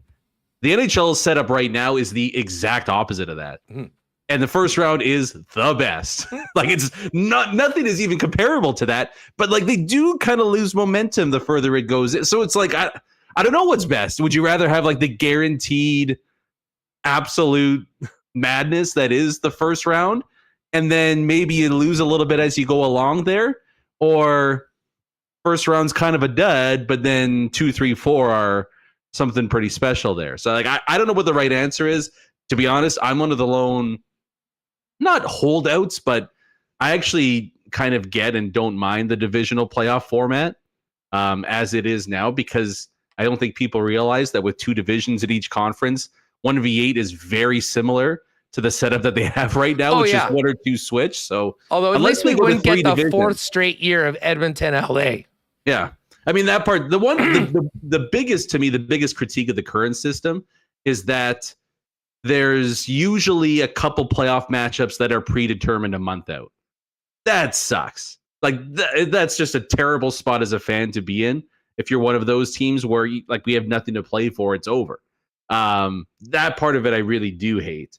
But it is tough to argue that the first round isn't maybe the best part of the hockey calendar. It's just complete madness. So I'd be fine with 1v8, but I also think it would work better if there were 3 divisions in each conference as opposed to the 2 that it is now. Yeah, and then have the the division winners go 1, 2, 3, and then the next 5 teams. I'm with you there. I mean, assuming that the Pacific Division team would get the 2 seed, right now it would be Jets Blues, it would be Vegas Wild, it would be Dallas Edmonton, and it would be Colorado LA. I think I'd rather that than Edmonton LA again. That's fair. And Vegas against the second wild card. But I mean, those are fun conversations to have in the off season. We're focused in on tonight. You mentioned that performance on Tuesday, and as good as it was, it seemed like it was so needed. I mean, games like to happen against Buffalo are going to happen over the course of the year. You're going to have a hot goalie come in and steal one that you probably should have won. You played well enough to win. But to the Jets' credit, how they bounce back from those has consistently been good. And, you kind of brought this up earlier, Brenden. I mean, that felt like a playoff game. It was played like a playoff game, and it was against the number 1 team in the National Hockey League with a lot of size, a lot of physicality. And the Jets really did pass the test very well, albeit still winning in overtime. And again, there's no 3-on-3 in the Stanley Cup playoffs, but hanging with a team like that, the Jets would love that. They're so good at it. But I mean, that's something they can really build on going into this weekend. And to your point, maybe that hiccup against Buffalo, even though it wasn't like it was a no-show, kind of fortifies that focus that they've had all season that they have to have in these upcoming games to stay ahead of the Dallas Stars. Yeah, I was kind of baffled at how many people were to some degree jumping ship after the Buffalo. Like the Jets dominated that game. Reimer played out of his mind, and I thought Comrie should have stopped the first 3 that he faced. And there's your hockey game. But like they played fine in it. They didn't give up a high danger chance, and they had 10 themselves. So it's like, well, you usually win that. Yeah, like you take it. It just said that sometimes it happens in hockey. But that game Tuesday, like that was a playoff game. Like it was like, oh, okay, that's what we're gearing up for here. And I just love their mindset in that one. And to me, maybe the most positive reason for optimism after that is the fact that Nicky Ehlers wasn't backing down, and he was more than okay getting physical, getting in it. And I thought Cole Perfetti was the best player on the ice or boat team. So 2 guys that didn't elevate their game last postseason and had, reasonable question marks going into this one, at the very least for one night, looked like they were ready and willing to go. And that should give them a ton of optimism and motivation heading into the playoffs and confidence. Like, hey, we can do it. Like, game got tough. It was physical. It was mean. It was nasty. And they went toe-to-toe with a good Capitals team. So I love that game from the Jets. And, yeah, I'm not going to be surprised if that's a bit of a springboard here and they can reel off 3 or 4 straight. And then, hopefully with 6 games left, you're talking about a 4 or a 6-point lead for the division and things become a little bit easier. Yeah, it definitely would be nice because you can't count on Dallas to lose at all. And again, we've got 10 games left. They've got a 4-point lead, but it is just incumbent that they take care of their own business and handle it themselves. And preferably be on a nice run heading into that game on April 10th, where, it's not basically for the division, and they have the opportunity to make it in that scenario as we go forward. You mentioned Perfetti. I was gushing about him on Wednesday. I couldn't agree with you more. And Brandon, I was looking forward to seeing Ehlers play with Lowry. Yep. But I was wondering about how that third line would look. Nino had been pretty cold lately, although he'd had a goal. Vlad as well. I mean, Cole Perfetti showed that, not only was he ready for the battles against some of the biggest and baddest dudes in the league, but he can be the offensive driver that I think we've all just assumed that Nikolai Ehlers has been for that second line. Like, that line was dangerous. They did a lot of good things. They had some really good chances. And, who knows how long this team is going to be without Gabriel Velarde. And listen, we could see Perfetti go up to the top line at times, but for Scott Arniel, who's wanting to have a pretty balanced lineup where you can throw out and roll 4 lines, I thought that third line led by Perfetti far exceeded my expectations. Yeah. I'll just say that. Yeah, 100%. It was just night. I mean, it's pretty wild to think of it. I know he's still a young player, but I mean, think of what his game was like at this point last season, where he had, 2 points in 20 games. He was eating popcorn half the time. You could just tell, he physically and mentally, he was just drained, and there was no real energy or life in his game. And then come playoff time, I mean, he was rightfully scratched by Rick Bowness for the majority of the series. I know people were upset by it, but he had to put the guys out there. I know performing. I know the rest of the team didn't perform, but there was no thing he could look back on and say, well, this is why you should go in. I thought the coaching staff was right for the majority there. And, he took that. And I mean, a young guy can take it 2 different ways. Like, you can be pissed off and mopey and, what kind of retreat into a shell, like a lot of teenagers in early 20s like to do, or it could be a kick in the ass and away you go. And I mean, what was the quote that he made a couple weeks back, that he's trying to play like more of a pain in the ass? He wants to be more of a prick to play against. Prick Fetty. From the Scheifele school of curse words. Prick fits him pretty good. Like, he's been so effective, and it's night and day from where he was last year. And I think that's, you could make the case that might be the reason for the most excitement about this team here, because Scheifele and Connor haven't maybe had the greatest of postseason perform, but they've performed well before. And so it's like, okay, they've been good this year. We can trust them here. Ehlers has been the big question mark, but I don't know. I like the way his game is looking right now. And I'm with you too, where I think you're going to get the best out of him come playoff time with Adam Lowry down the middle beside him there. And if Perfetti can play like he did last night or on Tuesday night, whether it's him in the top 6, whether it's him on the third line, and you can spread things out a little bit, it's a pretty damn good lineup there. So it's going to come down to what is Velarde's status by game 1 there, and that's going to obviously rejig things in the top 6. But no matter where he suits up, if he plays like that, he's not going to be on the third line for too much longer. So no. It was big for the Jets. Well, and listen, these are the lines that I think they'll like to play. To start games, even when you're up, when this team is down, when this team needs a goal, I've just sort of assumed that, okay, we'll see Ehlers go up there. And I mean, that probably is where they go first. But depending on what's happening with that second line, 91 has certainly kind of raised his hand saying, I'm able to move up as well. And again, I prefer the Jets to be winning and playing with leads and shutting teams down and continuing to be the best defensive team in the NHL. But there will be occasions where they are going to be in crunch time and there's going to be 5 minutes left in the game and they're going to, stack the lines. At some point before the end of these 10 games, I do think we'll see Cole Perfetti get a little bit of a run with Scheifele and with Connor. Hey, listen, before we go, we'll move away from the Jets for a minute to your other team, the Philadelphia Flyers. I mean, just what do you make of the end of Torts in the fashion that it happened? I mean, pretty Tortsian way to go out. Tortsian. I love it. It's true. I mean, you get one last beauty soundbite and an altercation with a player, and that might be the end of the coaching career. So, I mean, I was shocked. I mean, look, teams don't fire coaches with 9 games left, regardless of how many lost, all that stuff. So, like, clearly something went on there. I mean, it's pretty obvious at this point, reading between the lines, that both him and Cam York physically or verbally had an altercation, and they were both punished for it.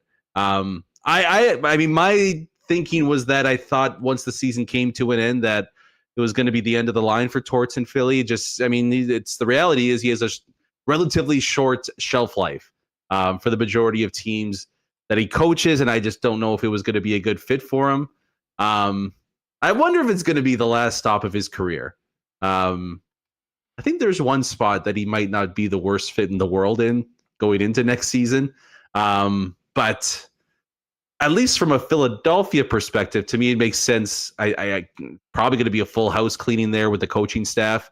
And you Rick hope the lottery Tocchet? balls. Is Rick Tocchet the next guy? That would be nothing against him. It's just at some point the former Philly connection needs to come to an end. I mean, I have my eyes personally on David Carl out there in Denver. Might take a pretty penny to get that one done, but I wouldn't mind being the team to take a shot at him because I think he's smart as hell, and he's obviously got a great track record with young talent and developing and working with them. So that's kind of my number one target right now. But I think my prediction is going to be that we see one last Torts ride into the sunset. And I think the New York Rangers are going to be the final pit stop of his career. I'm here for it. So here for it. I don't want to lose Torts, and I'd like for him to actually be coaching a legitimately competitive team. And that's the only way it's going to happen. Like I was talking, my brother's like, well, Buffalo could throw 10 mil at him. They might have to throw 100 mil at him to get him into Buffalo. That's not happening. So like, it's got to be a team that's on the cusp. But you look at the Rangers, and Lavi seems to be 1 foot out the door here. But you want to extract everything you have out of a aging roster with one more kick at it. There is nobody alive that would be better suited to do that. So that's my bold prediction heading into the offseason, is that Torts and the Rangers 2.0 takes place next season. You heard it here first. I love it. Brenden, thanks for doing this. Have a great weekend, and we'll look forward to the latest skates and plays. I imagine that up today? Out today, yep. So that, and then we're back at it Tuesday morning. So yeah, check it out if you get a chance. Appreciate it. Have a great weekend. Beautiful. Take it easy. There's Brenden Rewucki. Get skates and plates wherever you get your favorite podcast. Look at T. Konopoli. What a great fun fact. Thanks for the super chat, by the way, T. Kona.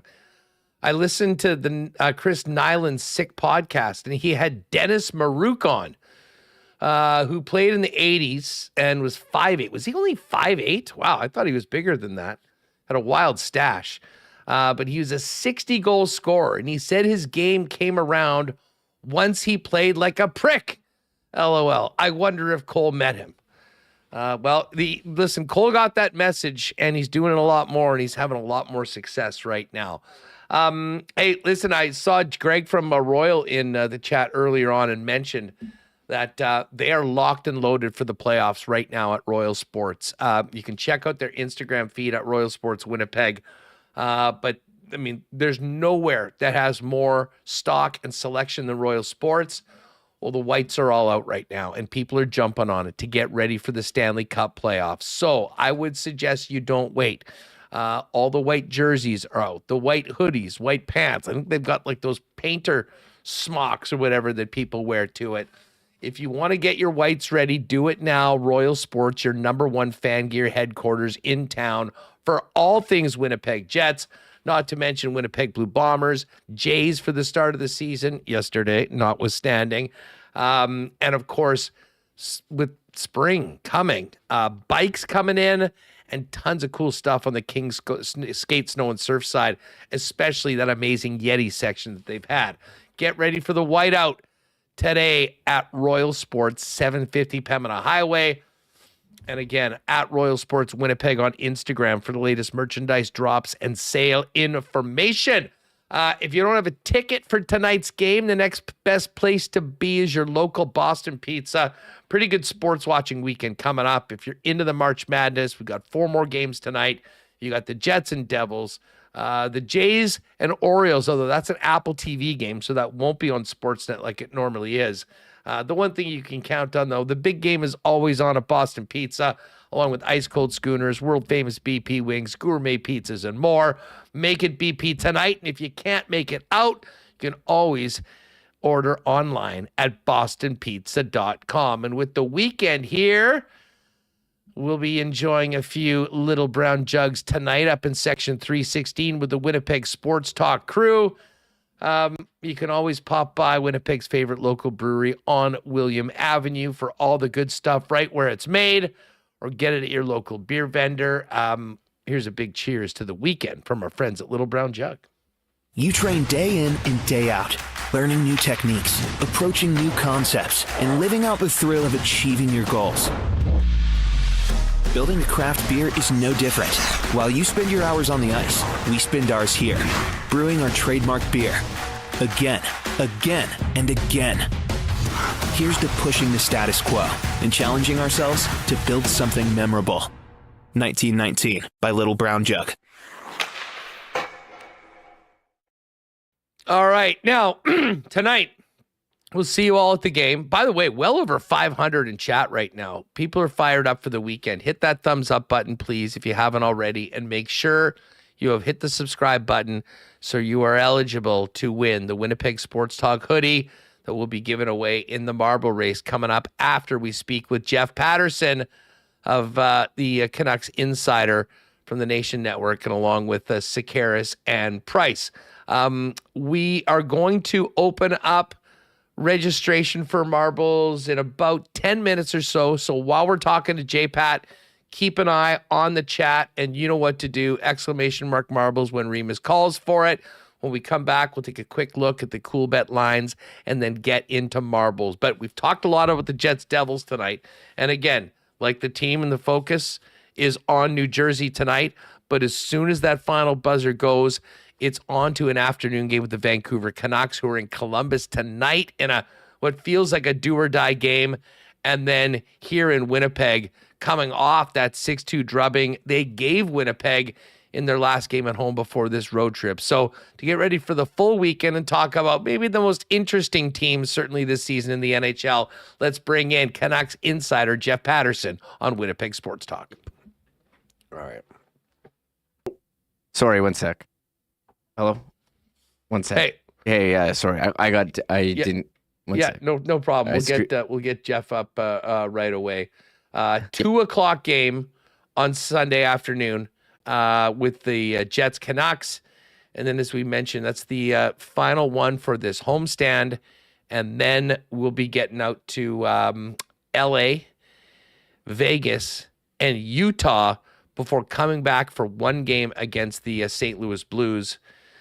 And then the big one, Thursday night, April 10th, Winnipeg at Dallas, potentially with the Central Division title on the line. But the Jets, if they can take care of their business, can avoid that by just staying ahead of Dallas now that the games in hand have been taken care of. And it is time to move on to the playoffs once it's all settled in these final 10 games. The Canucks, as I mentioned, they're playing the Blue Jackets tonight. Columbus is in an absolute dogfight, trying to be able to make the playoffs. It feels like a loser leaves town game tonight, to be perfectly honest with you. I think both of these teams feel like they need 2 points to get it done. And then, of course, we'll see Vancouver at the end of this long road trip. But to get ready for Sunday, let's bring in Jeff Paterson on Winnipeg Sports Talk. J-Pat, it's great to have you back on WST. How are you? Yeah, I'm doing well. And you're right. Sunday will be fun, but right now the Canucks are living in the moment, and their focus is on the Columbus Blue Jackets tonight, and then they'll worry, and they'll have to worry about the Jets on Sunday. But 10 to go for this Vancouver hockey club that's scratching and clawing and doing all it can to stay in this race, but they'd certainly like the St. Louis Blues to lose once in a while, and that's just not happening these days. No kidding. Listen, obviously it's a very different situation for the Jets, but a 10-point lead that now, thanks to those games in hands that have been played, and Dallas just keeps on winning, is 4 points. So the Jets we are focusing on in New Jersey tonight, but I'm really interested in the Canucks overall. I mean, I'm not sure there's been a team that is more storylines, drama. I mean, you've covered this team for a long time. How would you describe this season up until this point with just 10 games remaining? Yeah, without a doubt. And I kind of laugh when I say this, but I've used this line before. Like, my first year full-time on the beat, and I'm born and raised in Vancouver, so I've covered this team, watched this team, grew up around this team, but actually on the job covering them. My first year was Mark Messier's final year. So I've been at this 25 years, and this is by far the craziest, most drama-filled, just the storylines for days, and ultimately disappointment. I mean, this is a team that won 50 times and had 109 points a year ago, and people thought that was the jumping on point. And look out, here come the Vancouver Canucks, and they're going to get it right this time around instead of losing in Game 7 in the second round. And here they are, 5 points out of a playoff spot right now with just 10 to go. So it started last summer. In fact, a lot of it tracks back to March 9th last year when that game against the Winnipeg Jets when Vancouver left, and we didn't see him for a couple of months, and then he hustled to get back into the lineup in the final week of the regular season and lasted one playoff game. And then, the summer came and the knee issue that just couldn't be overcome and ultimately didn't make his season debut until the 10th of December. Kevin Lankinen's been a godsend for them. Like, they wouldn't be within shouting range of the playoffs if Kevin Lankinen hadn't stepped in and given them the kind of goaltending that he has. But Thatcher Demko, when he's on his game, and last year was the runner-up to Connor Hellebuck for the Vezina, and can play at that level. So they missed him early on. Dakota Joshua diagnosed with testicular cancer. Then the JT Miller and Elias Paterson stuff started up. JT Miller stepped away for his 10-game leave of absence, if that's in fact what it was, or was it a team suspension? We may never know, but whatever the case, Filip Hronek got injured for 6 weeks. And it's just kind of gone from one thing to the next. And through it all, has been this underwhelming output of offense for Elias Paterson. Certainly 102 points a couple of years ago, and he's hurt right now and not on the road trip, so you won't see him in Winnipeg on Sunday, but he's probably not going to get to 50 points. Certainly won't if he doesn't get back in the lineup. JT Miller wasn't playing particularly well through much of that drama as well. Brock Besser, a 40-goal scorer last year, just recently, it started with the game against the Jets a couple of weeks back when he scored twice, has got on a little bit of a heater to get to the 20-goal mark. And there are just so many guys that had career seasons last year that haven't come anywhere close. So you add it all up, and it has just been this ball of inconsistency, infighting, drama, you name it. But for the most part, it's been underwhelming performances. And maybe the biggest kicker to this team's playoff chances, the fact that they have left 12 bonus points on the table. They've just been brutal in overtime this year, and they have flushed so many opportunities to pick up additional points at a time when every point matters. And here they are, 5 points back of the Blues. And, they lost in overtime twice to the St. Louis Blues. So you talk about, every point and the significance of it. They've just flushed way too many to allow them to, they were above the playoff bar for much of the season, but they're not right now. Jeff, if we were going to do an angst power poll for the Canucks Nation, I'm sure that the daily playoff race would be at the top. But 1B is the bigger picture about the future. The guy that we didn't mention because he's been brilliant all year, Quinn Hughes. How has all of the noise around him, how has he dealt with that? And how much extra has that put on him as the guy that, wears the C on his chest, but is not one of those really loud, rah-rah guys? It seems like this must have been a really trying season for him, as brilliant as he's been every time he's on the ice. Yeah, I think you framed that nicely. This locker room divide, and he's the captain. I mean, this is on his watch, and he's a guy that leads by example. You're right, not the loudest, but he has grown into the role of a National Hockey League captain. and leaves it on the ice every night, and a lot of nights doesn't leave the ice. Played 32 minutes the other night against the New Jersey Devils, and they're just leaning on him so heavily. The other day against the Rangers, 9 shots on 15 attempts. Like, he had the puck on his stick the entire game, and that was a wild game that they outshot the Rangers 39-12 and ended up losing 5-3. So that's hockey sometimes. But otherwise, they picked up points in 3 of the first 4 games on this road trip and have won back-to-back. So Quinn Hughes is a massive part of it.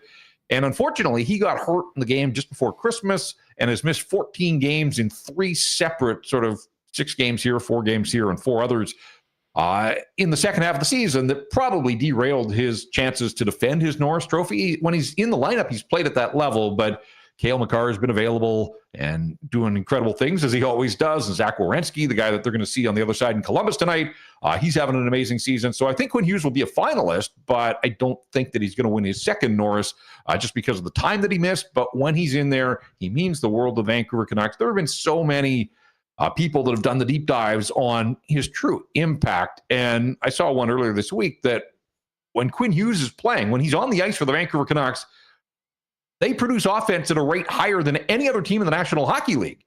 Problem is that he takes some shifts off, as everybody does. He can't play the entire game. It feels like they've tried that on occasion. But when he's not on the ice, they generate nothing, like absolutely nothing. Like the contrast is so stark. And that's, again, just it sort of underscores what he means to the Vancouver Canucks. So he's been a ton of fun to watch here in his 6th season in the National Hockey League. He's about to become the Canucks' all-time leading scorer for defensemen. He's going to pass Alex Edler in about 500 fewer games. So the bar wasn't super high. Alex Edler was a terrific NHLer.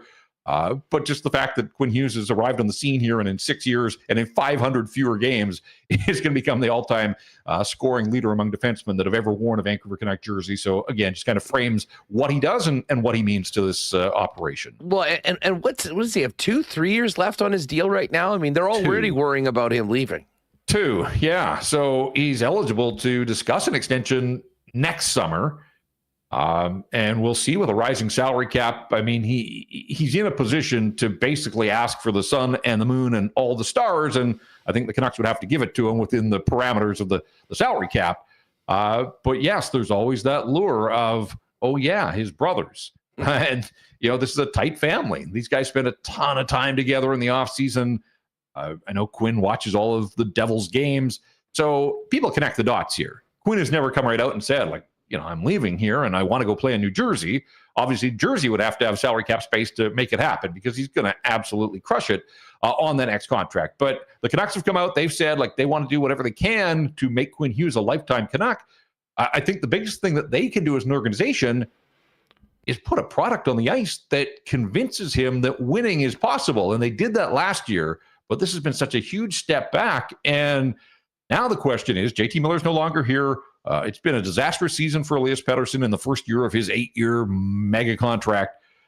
They need Elias Paterson to get back to superstar level, but they've got to surround him. They don't have anything in the pipeline on the farm among the forward ranks in the way of elite level. Like, there's not that next one's not waiting down there on the farm just trying to bust through and get an opportunity.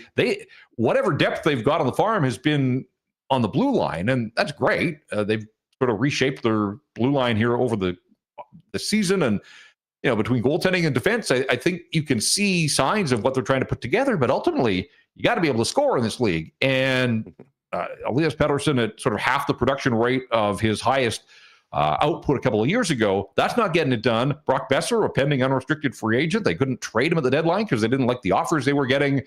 Nobody's sure how that one's going to play out, but Brock could walk out the door here this summer. And then you'd have to replace him and the goals that he scores. So that's the big picture here for the Vancouver Canucks is how do they go about restocking the shelves, restructuring the roster to make it competitive with 2 years left on Quinn Hughes' deal, not just to Quinn Hughes is one of the best bargains in the National Hockey League at $7.75 million in the output they get from him. So how do you take advantage of 2 years, but also how do you prove to this guy that, yeah, this is the place for him, both short-term and long-term? And so that talking point, absolutely getting a ton of run out here in this market right now. I have to ask you about Paterson. And this would be the forward, not to confuse things, not DPD, the guy that came in, which is absolutely bizarre and only in Canuck land. But Paterson 2 years ago, I mean, you mentioned, triple digits in points, was seemingly one of the true great young superstars in this league. This year, he's sort of been an enigma. Where is he at right now? And is there there was a lot of talk that he may have been traded at the deadline in and around the JT Miller stuff. I mean, he's got 7 years left on this deal. Are they committed to him being their centerpiece moving forward along with Hughes, or could something change before July 1st when that no trade kicks in? Right. And just for people that maybe don't understand, when he signed the 8-year contract, didn't have enough years of service to get trade protection in year one. So that's why it wasn't the Canucks wouldn't give him trade protection. Just the CBA doesn't allow guys at his age to get trade protection. So this first year, he's sort of flown without the safety net that he could have been dealt at any point. But yes, I think there were some discussions in and around Carolina making the moves that it did with Rantanen at the ahead of the trade deadline. And I don't know whether Paterson was plan B for Carolina, if they were just sort of gauging the market for superstars that were out there. Whatever the case, there's been enough smoke around the reports that, yes, I think that the Canucks were certainly disappointed with Paterson, maybe a little buyer's remorse on the contract that they had agreed to. But he got through the trade deadline. So he's here for the remainder of the season. He left the road trip after the game against the Rangers, undisclosed injury, and the Canucks just don't tip their hand at all. But was in some pain in that game and tried to grind it out, couldn't, and left the game and then ultimately left the road trip. So again, we don't know if he's going to play again this season with 10 to go, or if his season is done. Does it get to a point where they shut him down? Whatever the case, I think the trade protection kicks in on July 1st. So in and around the draft, let's see if there are teams out there that flame out of the playoffs that maybe think that they want to kick some tires here. To your point, 102-point season before his 25th birthday, it's a short list in the annals of hockey history. And the guys that have done it, most of them have skated through the front door of the Hockey Hall of Fame when their careers are done. I mean, that's the kind of cohort that he was in. And then, obviously the drama with JT Miller played into it. They went out and they signed Jake DeBrusk last offseason with the express purpose of getting Elias Pettersson a scoring winger. And those two really never developed a whole lot of chemistry. They've played together off and on throughout the year. DeBrusk has 23 goals, which, is fine. I think people kind of expected about 25 from him for $5.5 million. But the hope was that Elias Pettersson would be feeding him all season long and DeBrusk would set career highs and everybody would be happy. And it's been a bizarre season at the team level. But for Elias Pettersson, there were long stretches there in October, November through December as well, where he looked totally indifferent on the ice. And, I want to be careful when I say this because I don't know this. This is me speaking, but just as an observer, if you walked in off the street and watched the Canucks game, there was no way you'd be able to pick out the guy that was making $11.6 million and was the highest paid player on this team. And he went through the motions and didn't seem to want the puck. And when he had it, he offloaded it to guys, in worse positions than him. And it really was bizarre for a guy who had proven himself as an emerging elite superstar in this league. So he's been a little bit better after the JT Miller trade. And that was certainly the hope of the organization that, all right, remove one of the distractions here. But it's not like he has returned to that form of a couple of seasons ago. And again, now he's on the shelf, so he's not helping this hockey club in any way. But no, I'm not sure. I think there are diverse opinions in the front office here about, whether he can get it back or whether they should cut their losses. But, I'm not sure that they would get much in return. I think teams would be taking that contract off their hands, even with a rising salary cap. So this idea that, okay, you trade this guy and you could start to the restocking process that I talked about, I don't know. I don't know what the market would be for a struggling guy making close to $12 million per season with 7 years left on that contract. No, it's totally fair. And to your point about, if you didn't know and you just went in and watched the Canucks and said there's an $11, $12 million player, 100 out of 100 people would say, yeah, it's number 43. Totally. It's Quinn Hughes. You're right. Yeah. And, Elias just been one of the guys. The guy that fascinates me maybe the most through all of this is Rick Tocchet. And Tocchet at times, you can speak to this. At times he seemed exasperated. I think that he was probably dismayed internally that he had to deal with some of the personal stuff that obviously has hurt the club. We all think of Rick Tocchet, who was well-traveled, as a Philadelphia Flyer. John Tortorella happens to be out. And from what I've heard, he has been less than interested in talking about an extension. What's next for Tocchet? Right. So 10 games to go, and he has said he's all in on trying to get this team above the playoff bar again. And that's fine, and I get where he's coming from, but the issue is not going away. And so for 10 more games, if they ultimately are mathematically eliminated, then the talk is going to start sooner than that. But I think people in this market understand that is his focus. But yes, this Tortorella dismissal, obviously the strong ties. I think we all think of Rick Tocchet as a Philadelphia Flyer, even though he was well-traveled throughout his National Hockey League career. I just wonder, though, Rick Tocchet is he's got a system that he believes in, and it's all about structure. And, you got to be able to defend before you can play offense. And I know a lot of coaches are that way. He's not quite the hard ass that John Tortorella is, but if you're the Philadelphia Flyers, I'm not sure that you want to replace John Tortorella with a John Tortorella light. And Tocchet's been terrific to deal with and great from a media standpoint. Yeah, I think some frustration has bled through here of late. I just wonder if the Flyers want to explore options and maybe look at a different kind of coach. And obviously they've got to get Michkov. He's so central to everything that they've got there. We saw what happened with Rick Tocchet and Andrei Kuzmenko in Vancouver. That Tocchet came in, Kuzmenko loved scoring goals, but he didn't love battling for the puck and playing in his own zone and all those types of things. And ultimately, Kuzmenko was jettisoned and has bounced around since then and never been the same player that he was that first year. So I don't know. I'm sort of connecting dots there as much as Tocchet has a rich history and played with Keith Jones and all that kind of stuff. But he's under contract for the Vancouver Canucks right now. The team has an option for next season, but I think Tocchet's looking at if he's coming back, wants it on his terms, would want an extension, not just the club option. This guy was the coach of the year last year, and rightly so, with all the success that they had. But time is now ticking. And, I think if you're Rick Tocchet, you step back and you think, all right, for a lot of those things that I laid out, can they go and get me the players needed to be truly successful in this league? Do I want to come back if Elias Paterson is going to scuffle and he's supposed to be the best player I've got to work with among my forward group? So I think Tocchet's got some questions about the direction of the organization. I think the organization is in a position right now where this group has been low scoring. They've tried to win a lot of games, 1-0 and 2-1. It doesn't make for great viewing. It's low event hockey. There's been a lot of grumbling among the fan base. And, the organization has jacked ticket prices, in some cases 20 and 25%. So you've got to sell this product to that fan base and get them to buy in. And, I wonder a little bit about that can you bring back Rick Tocchet? And again, it's crazy talk a year removed from being coach of the year, but this style this season has not played well with the fan base here. And it goes beyond the drama. It's just that all season long, like last year, they scored at will. They opened the season with 8 on opening night against the Oilers, scored 10 in San Jose a couple of weeks later.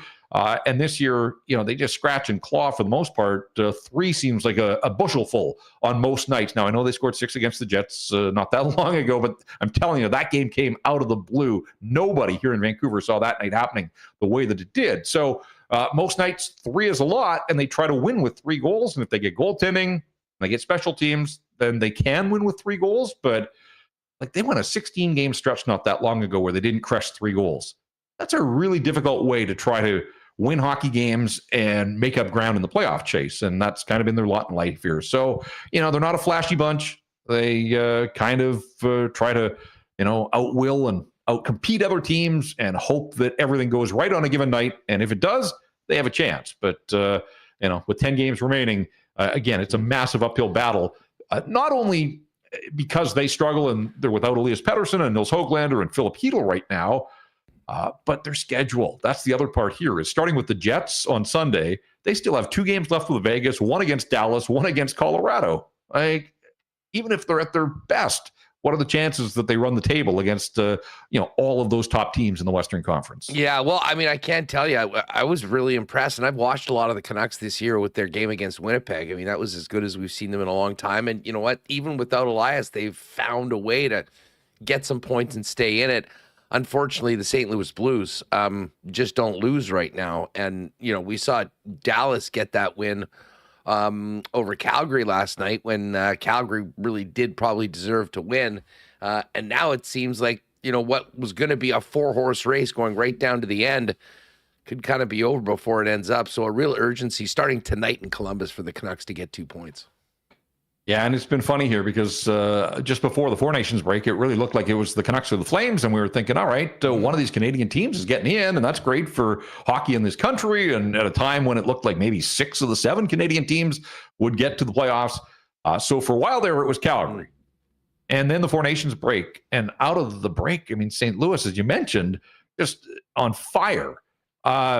And so at the Four Nations break, the Canucks were 8 points up on the Blues, and now they're 5 points behind them. I mean, that just shows you how much ground St. Louis has traveled here in a relatively short period of time. So the thinking here in Vancouver is, all right, well, maybe the Blues are going to pass Minnesota altogether. Maybe it's Minnesota that the Canucks should be keeping an eye on, and then Minnesota goes and beats Washington last night.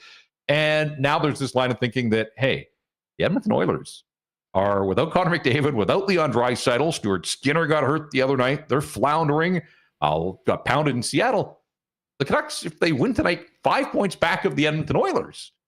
But again, there'll be 9 games to go, and you've got to make up 5 points. Like, it's a Herculean task. The bottom would absolutely have to fall out on the Edmonton Oilers. And the other problem there is that we got a Battle of Alberta on Saturday night. Somebody's winning that one, and Calgary's right there in the mix with the Canucks as well. So, I think for the Canucks, it really is about putting the blinders on, head down, taking care of your own business, and then hoping for out-of-town, help on the out-of-town scoreboard. They haven't been getting a lot of it lately, but again, they've been the authors of their own demise here. And when all is said and done, if they fall short, you can't blame it on St. Louis getting hot or, credit to Calgary for hanging in there as long as they have all season. The Vancouver Canucks have just frittered away they've had way too many games. We talked about overtime, but the other part there is they've had too many games where they've had multi-goal leads in the second or third period and got nothing out of these hockey games. Like, you get it. Last year they put teams away. This year they don't have that sort of next gear that's allowed them to run away and hide from hockey clubs. And unfortunately, teams that have hung around have been able to come all the way back on them more than the Canucks would care to admit this season. Well, while the Jets host the Devils tonight, we'll see 2 very desperate teams go at it at Nationwide in Columbus between the Blue Jackets and the Canucks. And then a rematch of that game last week before the Canucks started this epic road trip, and they'll finish it up here in Winnipeg on Sunday afternoon. Jeff, always great to catch up. Best to you, Matt, Blake, and everything you guys have going out on the West Coast. Appreciate it, and enjoy the ups and downs of the weekend as this crazy Canucks season continues. Yeah, I appreciate it. Always good catching up with you guys. Love what you're doing there in Winnipeg. And let's see where this final 10-game stretch of the season takes the Vancouver Canucks. All right, looking forward to Sunday, but first things first, tonight, Jets, New Jersey Devils. It is our final WST group night of the year. We're looking to go 6-0, and we heard from a number of you, and it did get a little messy going in those front doors. Thanks to our friends at the Jets, we have fixed that. So tonight, if you're coming with us and you want to get in early at 5:30 or before 6 p.m., go to where we started. And again, if you hadn't done it before, it's the Hargrave entrance coming out of City Place on the second floor. So it's an indoor entrance. Go into City Place. You can go up to Shark Club or go in by BP onto the second floor and go in there, show your ticket, tell them you're there for the Winnipeg Sports Talk group. And I would say if you're there early before we are, hang a left. If there's no private event in the section 316 bar, the hangar there where we're usually at in between periods, just set up shop there. We'll meet you there. If there is something going on there, we'll be back at the north end in the bar on the third floor, soaring ever. So I think the hangar will be there. But I'm just giving you, and you should have an email from the Jets if you got a ticket. They just sent that out. And again, your beer will be distributed through your Jets 360 app. So again, the front door was a little sketchy just because there was always lots of people there waiting to get in. We had to get through people. A couple people didn't know. So this is going to be much better. They know we're coming. Gate 6 is what it is officially called, but it is the indoor gate just through City Place, second floor, going into the arena on Hargrave. All right. Thanks to J-Pat for coming on. We will get to the Coolbet lines in just a minute, but this is last call for marbles, everyone. If you just popped in, you got a minute or two to get exclamation mark marbles in while we hear from Luke Schenn, who will be back on the blue line tonight after a quick visit home to see his family. He talked about that opportunity before the game today. It's been a lot of flying, spent a lot of hours on the plane just trying to balance everything out between obviously being here and, having a wife and 3 kids in Nashville, and just kind of that's where everyone's set up right now, and kids in school and everything like that. So grateful for the, Arnie and Chevy and the Jets organization for, actually their idea to go back and check in. So obviously I appreciate that. And I don't know if it makes it better or worse to go back and see them for, under a day or 24 hours. It's always hard leaving them, but it's, just trying to make everything work and balance everything out. How are they doing? Great. Yeah, no, everything's good. It's had some, family in town helping out and stuff like that. So it's obviously, like I said, kids they're at the age and they understand what's going on to a degree, and at the same time, they want you around a little bit. So just like I said, it's been a whirlwind ever since everything happened, kind of unexpected, I would say, and just kind of dealing with it a day at a time. All right, well, there's Luke Schenn, and listen, I mean, the Jets have always had a reputation for treating their players first class, and pretty neat that actually came from the organization, the opportunity to do that.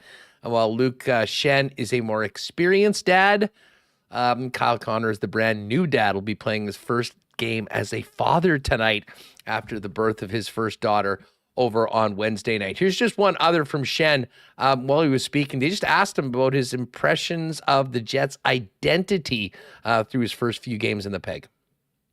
We haven't really discussed, obviously, obviously everyone's aware of the long-term goal, but it's not really something you bring up. I mean, just when you think you got a second to breathe a little bit in the standings, and, teams are winning around you, especially in the Central. I mean, it's been a fight day in and day out, every game. Obviously I think we've been consistent and, dropped a couple here in the last couple of weeks and saying that the standings are so tight, no one else is losing around you. So to answer your question, I mean, the identity and the formula, what wins in this league is the details of playing in your own end and defending without the puck, and being hard to play against in your own end, in the corners, winning your battles in front of the net. And then obviously you get great goaltending and taking care of the puck when you have it, whether it's in the offense zone or neutral zone, and just not beat yourself. So I think that's a big thing around here is when guys got the puck, we got a lot of speed and high end skill, but just the details without the puck and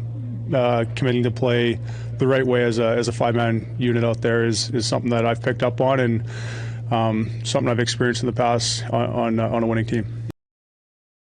All right, so there's Luke Schenn. All right, Remo, you can get the marble list ready, and I will quickly take a trip over to our friends at Coolbet and set up tonight's action and get these lines out for the National Hockey League. We started off with the Habs at the Hurricanes. Carolina, big favorite, minus 333 in this one. The game that probably means the most to both teams tonight is Vancouver at Columbus. We just talked to J-Pat about the situation that the Canucks are in.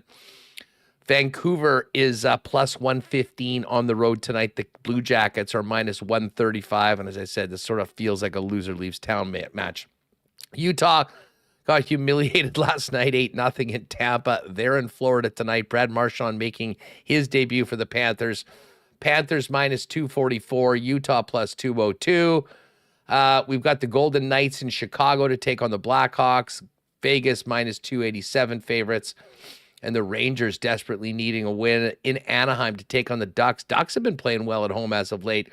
Rangers minus 154 and the Ducks plus 130. Our game tonight is the Devils at the Jets. The Jets minus 184 favorites. New Jersey plus 155. And the goal prop on Kyle Connor has gone down a little bit. It opened up at plus 122 earlier today. It is at plus 119. KFC bringing the baby swag into tonight's game. Couple other goal scorers for the Jets, plus 162 for Mark Scheifele and plus 170 for Nikolai Ehlers. We do have a Lock Shop partner parlay in the exclusives. We're going with Vegas in regulation over Chicago.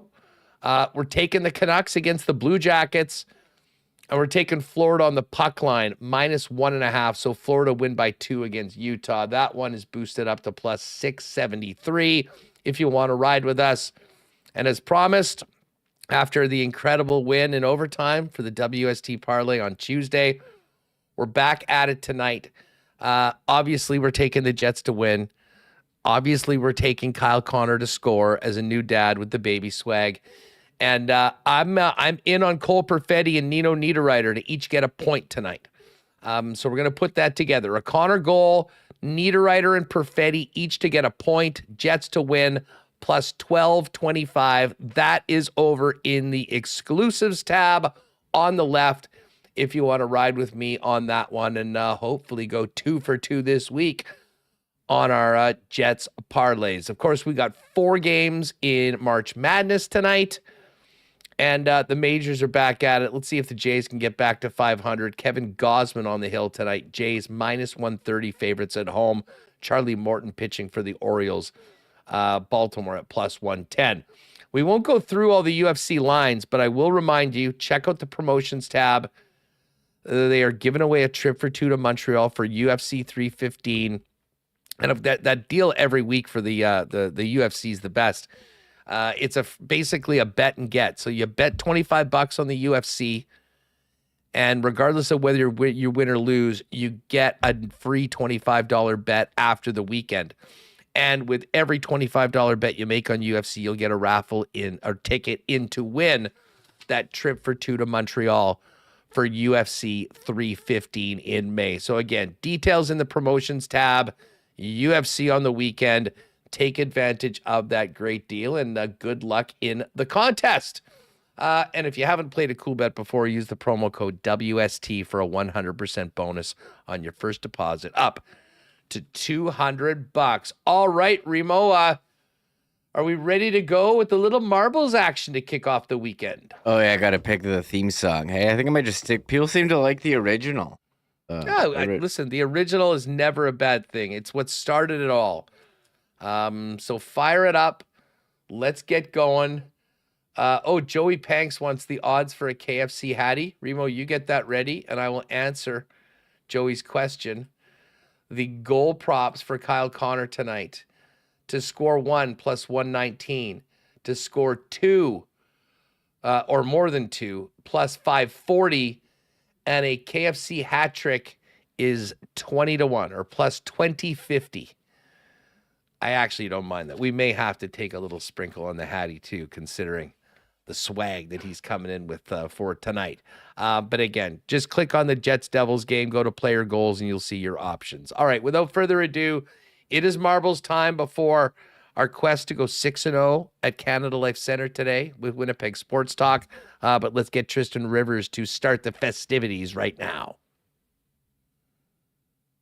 It's Friday!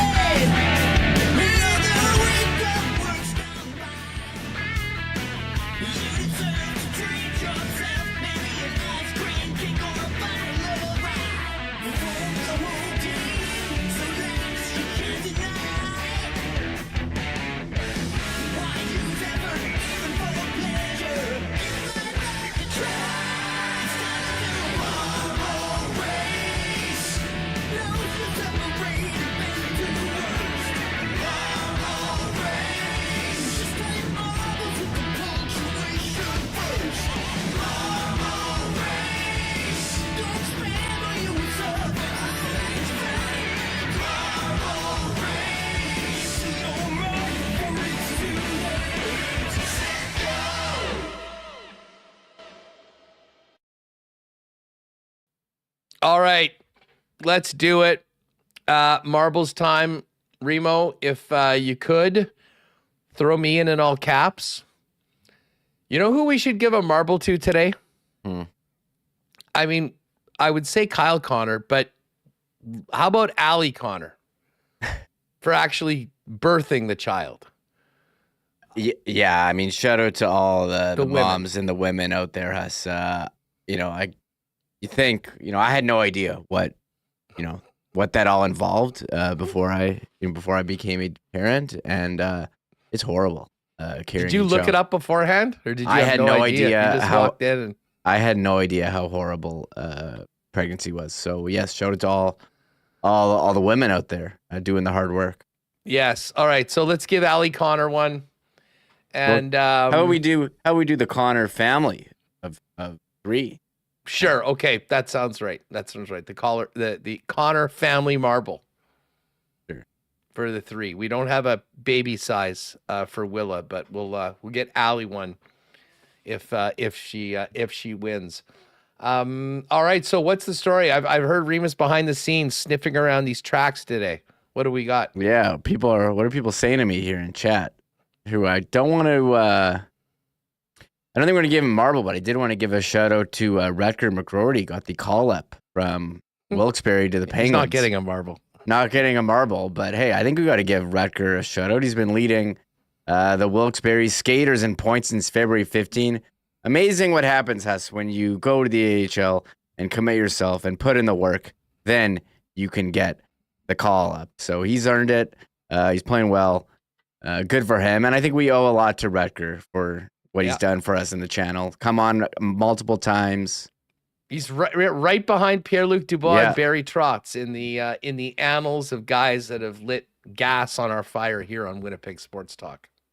Yeah, I agree. It goes PLD, Barry Trotz, and then Rutger. And then maybe this Jets playoff, winning a playoff round will bump it up a bit more. That certainly would. No marble for you, but he did get a recall. I'm sure that'll make him even more happy. All right, so here we go. Yeah, not a lot of love for the call up in the chat. Can't imagine why. Oh my God. Got a text from my mom. She says, "Does Brendan Shanahan still play hockey?" No, Brenden Dillon. Yeah, she goes. Remis. She goes. I see he's president of the Maple Leafs. Didn't realize he's so old. We're all getting old. I did see someone in chat be like, "Yeah, Ken Daneyko retired 22 years ago. What's going on here, dude?" Yeah, Kyle Connor's a dad now. Remember he just got drafted. Time flies. Everyone's getting old. Getting old. I'll say this: I come home and I'm like, "There's 2 kids here. What happened? This is crazy." Who are you? Yeah, what? When did this happen? I can't go straight to the PlayStation or the Xbox anymore, Reem. Too much to do.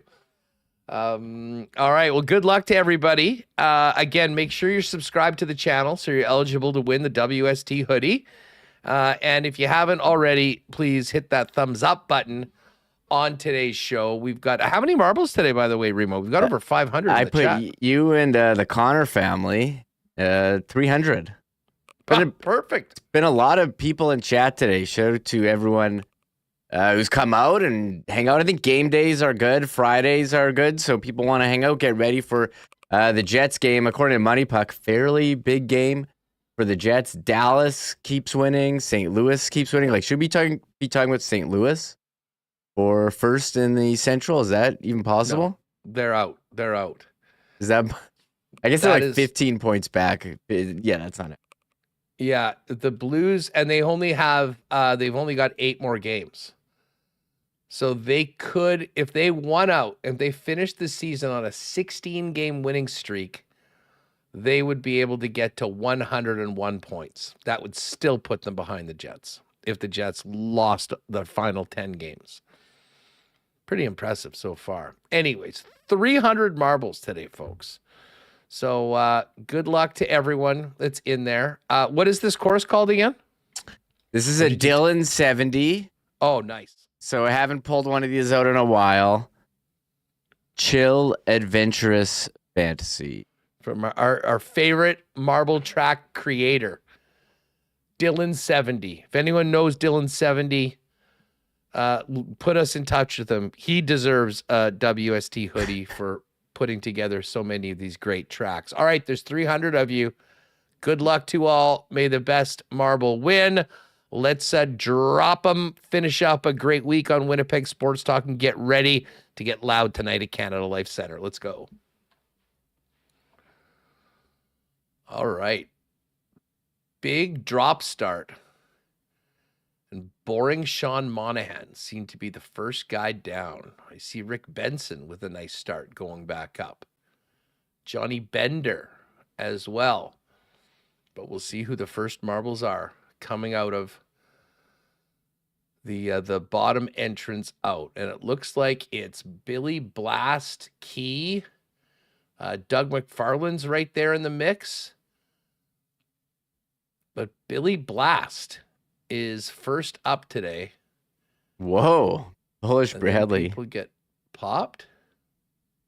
Oh, Bullish Bradley. He's in first right now.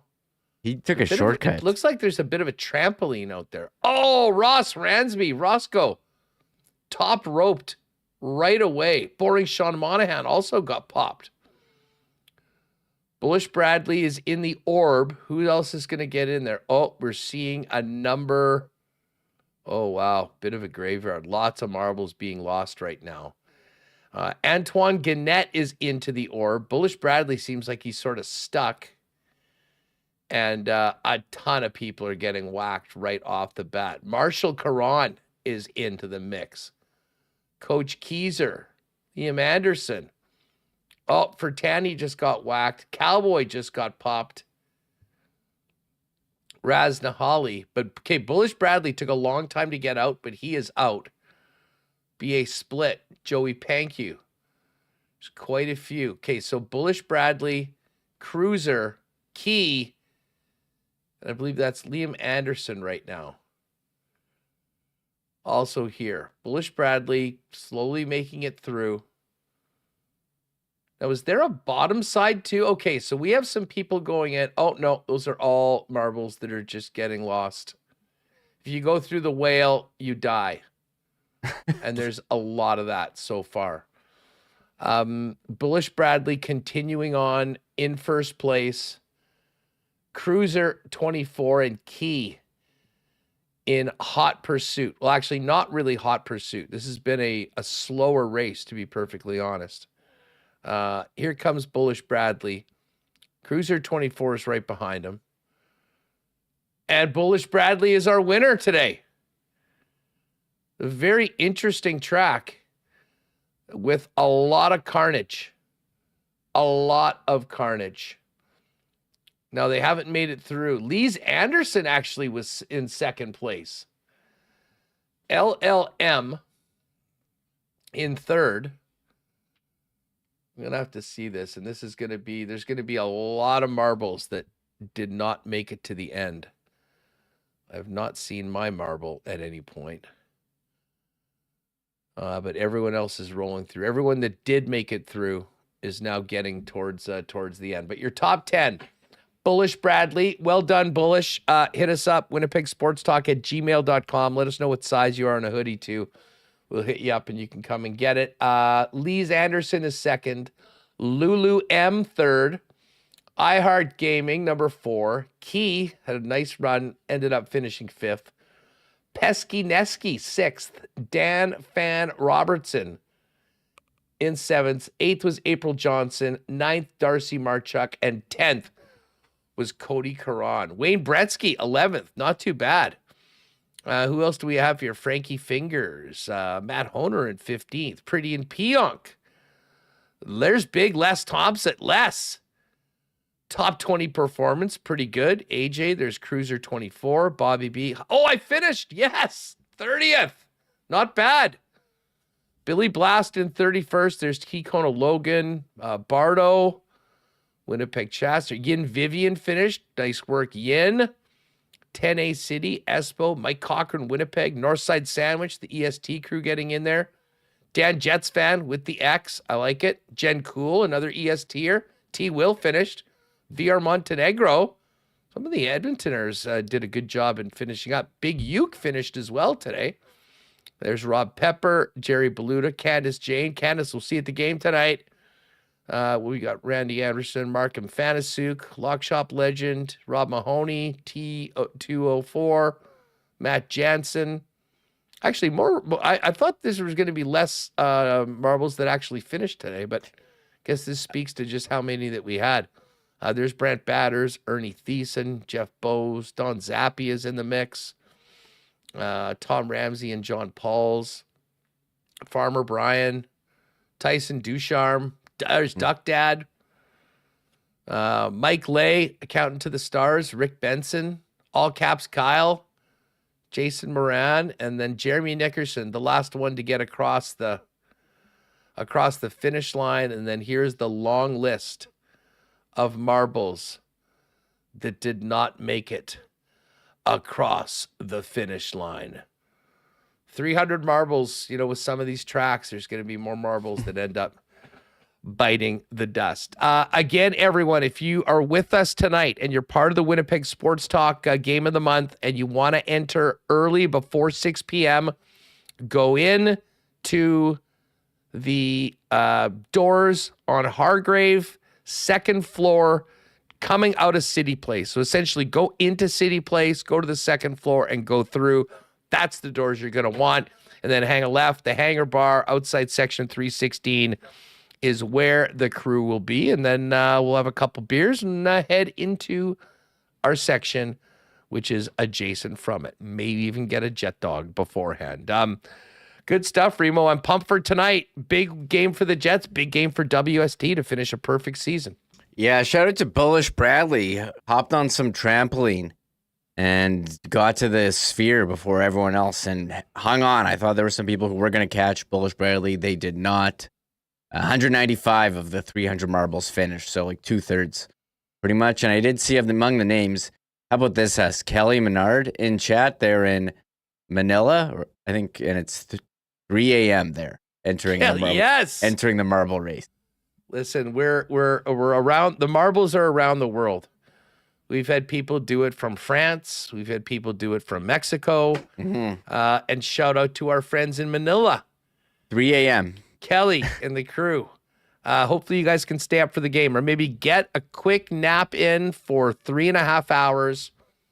And then around, I guess if it's 3:30 a.m. there, 7 a.m., bright and early, puck drop from Canada Life Center. Hope you guys can catch it out. Big weekend for the Jets. Tonight, Canada Life Center, New Jersey Devils, Sunday afternoon, 2 p.m. Don't forget, 9 a.m. Sunday morning, Connor, Liz, Jacob, WST Sunday Live. They'll break down tonight's game and get you ready for the Canucks and Jets on Sunday afternoon. And then we'll be back on Monday, firing it up for another week, 1 p.m. live on YouTube on Winnipeg Sports Talk. Thanks again to Jeff Paterson, Ken Daneyko, Brandon Rewucki for joining us today. Remo for doing a great job getting us everything from the morning skate. And all of you for hanging around with us today on Winnipeg Sports Talk. Hopefully we'll see you tonight. If you have other tickets for the game, feel free to pop by section 316, the hangar bar, intermission before the game. We'll all be hanging out there. You can meet some friends from the chat room and otherwise enjoy both games this weekend. Have an awesome one, and we'll look forward to seeing you on Monday right here on Winnipeg Sports Talk. Oh my God! Oh! Shut it down! Let's go home! Thanks for tuning in to Winnipeg Sports Talk Daily. Make sure to subscribe on YouTube and your favorite podcast feed at winnipegsportstalk.com.